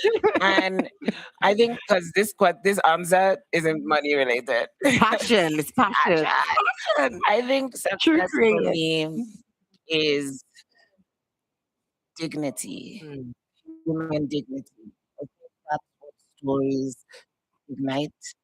I think if the average Nigerian watches something that makes him or her believe that they can be bigger than their reality, that allows them to dream, I think that is success. Yeah, absolutely. And Tyro, did you want to add to that? I think success is what success looks like. I think is this the magical thing of you recognize each other, right? When you've been working at something, you've been toiling together, and you've come to the exact same conclusion. There's more than just one person, two people, three people, four people, a whole community of people that then grows into a whole culture of people. I think that's what success means. When suddenly you look back and you realize how long you've traveled, how long, how long the journey was, how much you've left behind, just the distance, the magnitude. That's what success means. And I think that there's been a lot of episodes like that in history where a people. I mean, you were mentioning the Harlem Renaissance, for instance, right? People didn't realize when they were in it, they didn't realize that they would be successful. They realized afterwards, but they left a legacy for their offspring, for anyone across the world that made them think, "Wow, what the hell? What the hell happened there?" That's success to me, and I think that's what we have to reproduce as well. And I think that's what the purpose, I guess, of an institution like this is as well, right? That we come in here, that we get to discuss things, that we realize we have so much more in common than we believe, that we've had the exact same experiences, the exact same story, and that now our story can turn into a myth. That's what success means. Yeah, very powerful. This has been an amazing panel. I'm sure the audience, you have questions. I'm gonna have the mic going around. Oh, please, I'd like to recognize one of Nollywood. Can I call you? Please, can I call you? You're a legend to me because I used to watch you. Julia Ibrahim is in the building. I'm sure you have watched her on Nollywood shows on YouTube, local television as well. So, do we have a question? I think I saw our hand up. Yes. Okay. Oh, we have a couple of questions. Valerie name. I'm from Cameroon, and I would like to say congratulations to all of you. The WEF has been going on for so many years, and it's taken this generation to make a change. This is success to me. This is legacy. Well done on you. And as you start in Davos, take it back to Africa and all over. Yes, thank you. That's it. Our collective. It's been a collective work. Yeah. Thank you very much for the presentation. It's really, really encouraging as well. I'm Ludovic Claude from Cameroon as well. My question is, it's almost like entrepreneurship things as well, what you're doing. So is it a way to structure the funding side, or at least the journey, to match that journey as well? I like the diaspora, I like the local funding as well. Is there a way to make it like you have like fund for innovations in terms of film, anything else cultural, in order to empower not only Nigeria or Cameroon, but across Africa? Innovative finance for film or culture. Would you like to take that? Oh, me, right? Yeah. Oh, so your mic go off. Innovative finance. Is that what you said? Innovative. Yeah. I mean that's a really good one. So what exactly um Freddie, go yeah. Nicole. Yeah, please. Okay. If you Okay, can. just because maybe- I really want to answer that question properly. For me, for example, I'm building a startup in water, right, for West Africa, starting in Cote d'Ivoire. So that is kind of like, water should be free, but if it's free, it's not sustainable. So we have to find a way, an innovative finance side. So it could be blended finance or maybe water impact bond to make it scalable, right? So you have to, it's a partnership, a sudden change. You have a different players in the space that can work together. It could be local authorities, it could be the bank, it could be the diaspora, so maybe diaspora bond or something like that, but for culture. So you apply that to finance or to film or culture. So what can be done or experimented, at least to de-risk such project, so that you can attract more to catalyze the fund. All right, so I think that what we've also been experiencing is that we need a different type of capital formation because currently the optics is if you go to a typical VC firm that funds fintech, it's not the same model. So there is a cocktail. A lot of developmental funds exist, but they are few and far between and it's highly competitive, right? But I do know that part of this conversation is a new type of fund that will be like a catalyst fund, and that will be patient enough and focus more not just on developing a part of the value chain, but maybe critical aspects of the value chain so the ecosystem can deliver value. As you can say where they are. It's something that I think we're all trying to identify. But one of the things that gives studio is that when we moved company to the US, we incorporated and registered all our IPs. We did a ton and we did some fundraising. So I'm very intentional about milestones because even if they don't invest today, they will invest along the line, right? And initially, I used to be very heady with if you want to check story, I'll not take your money, and then I'll need your money, and you not give me your money. Like it wasn't just working. So now I'm a little disconnected. Like I don't fight too much about changing anything. I just want to keep my eyes on the outcomes, right? Somebody met me and said he actually gave me his number that please when Jollof comes, send me message to come. And then I realized he actually came for Jollof and stayed for the talk. So at the end of the day, guys, Jollof is also telling us that we are Renaissance. When people love the things you love, and Renaissance is there, but how my plan is taking Jollof into an IP, creating a story about how our Jollof is beating like it's just winning the day. But my point is make it fun. The point is if we don't do, someone else will throw it. You understand? So Afrobeat is there. We're doing an Afrobeat project with Davido. I said because somebody has to tell the story, right? And we have to convince everybody else, and he loved it. So if you don't export an IP, you'll not unlock the value. So the things I love, even 30 December is telling us in the Renaissance, like the traffic that comes to Lagos. So 30 December doesn't have to be a month in a year. It should be every year, every day.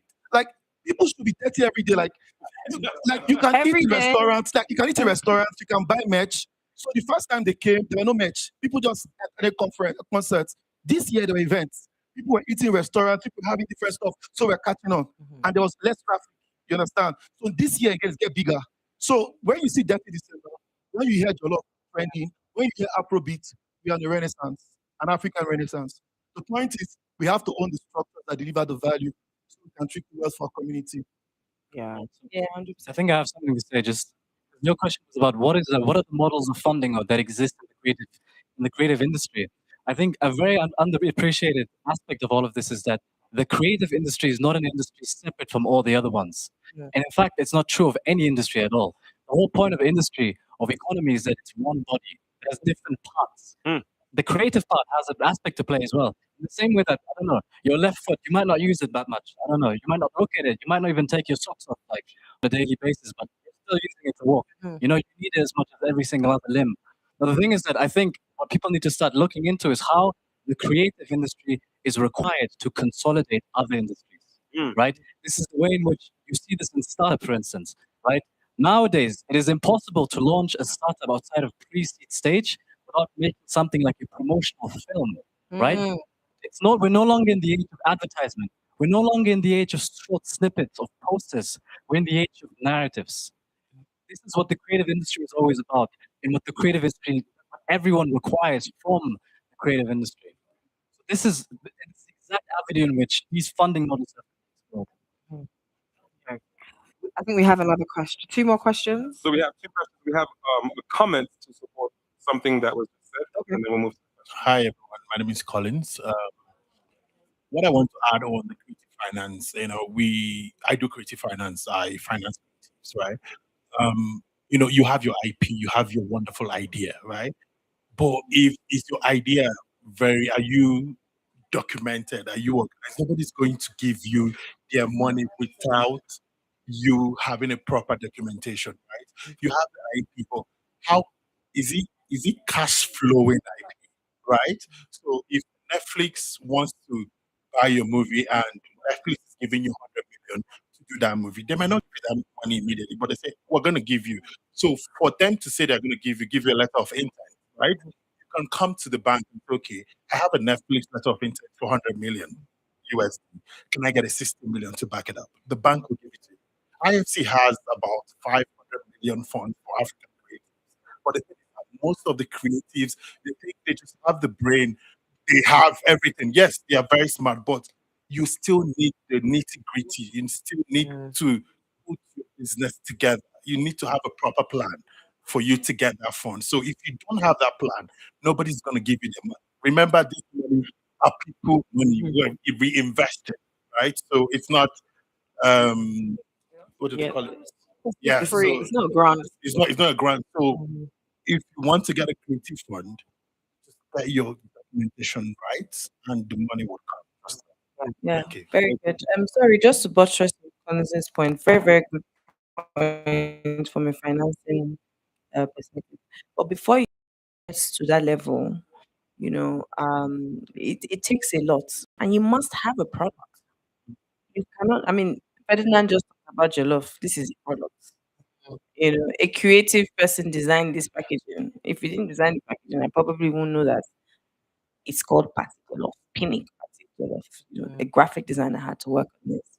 And this had to go through a series of probably approvals before it got here. And then of course you now look at the packaging, and of course before you start to look at the content and the content.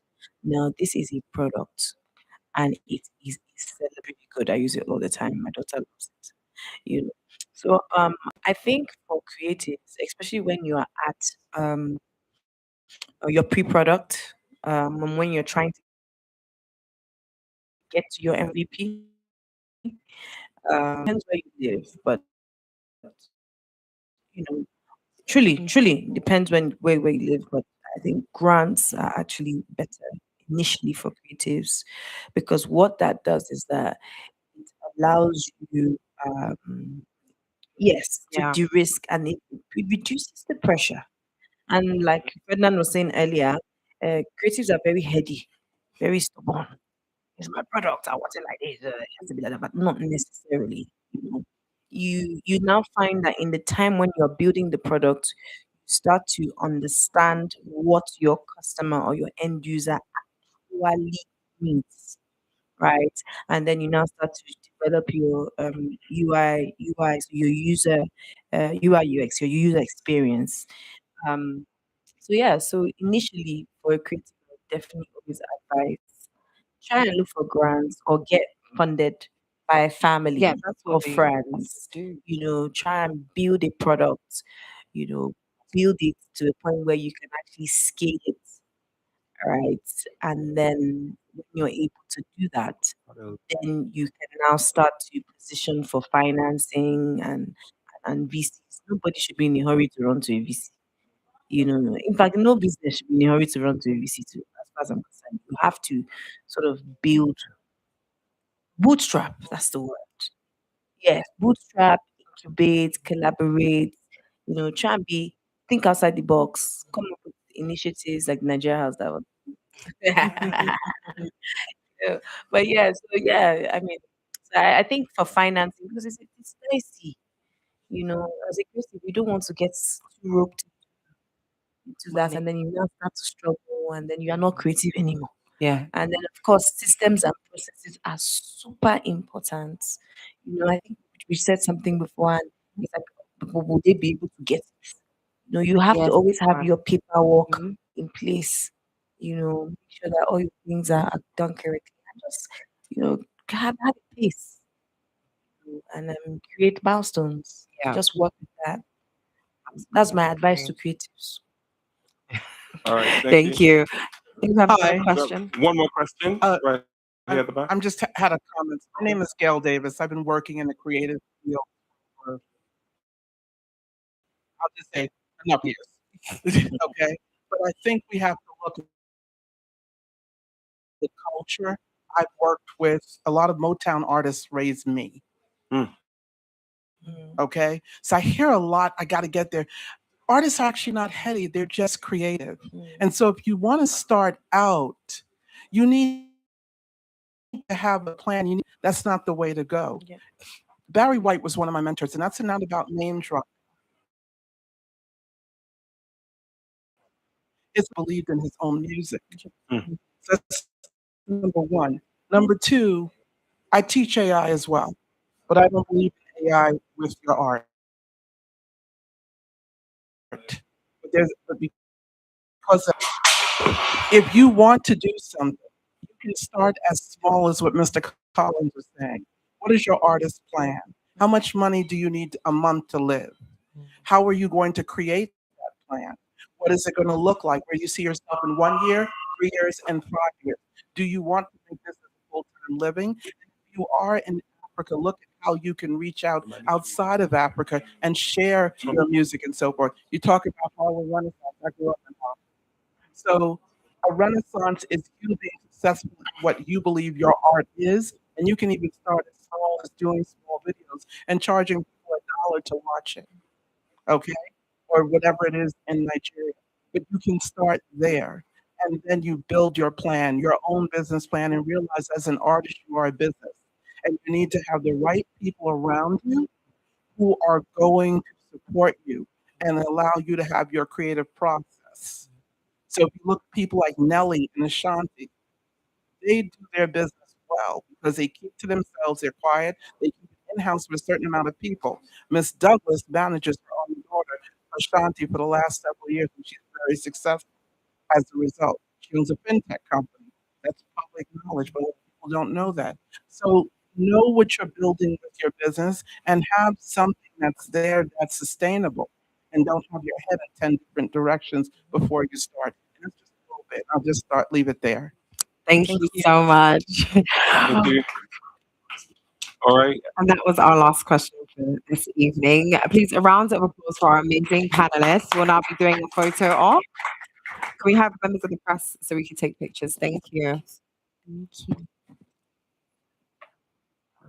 All right. Please put your hands together again for this wonderful session, ladies and gentlemen.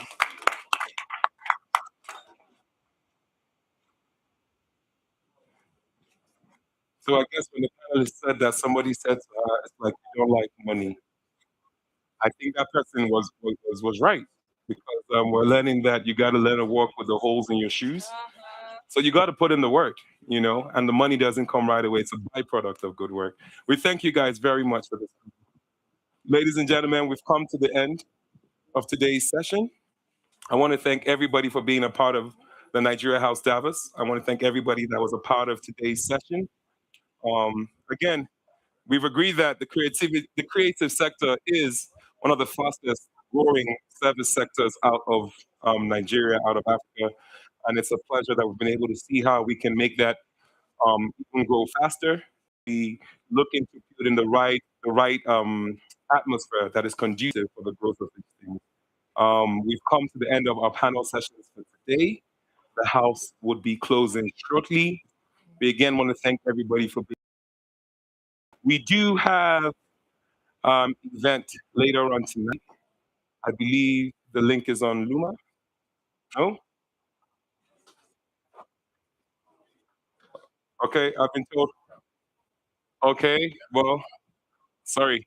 So I hope the sold out includes some of you, and I hope some of you are sold into the sold out already. But I really want to thank you for being a great audience. I want to thank you for being a participating audience. We're happy we have you. Enjoy the rest of your day. Thank you. Bye from the Nigerian House at Davos.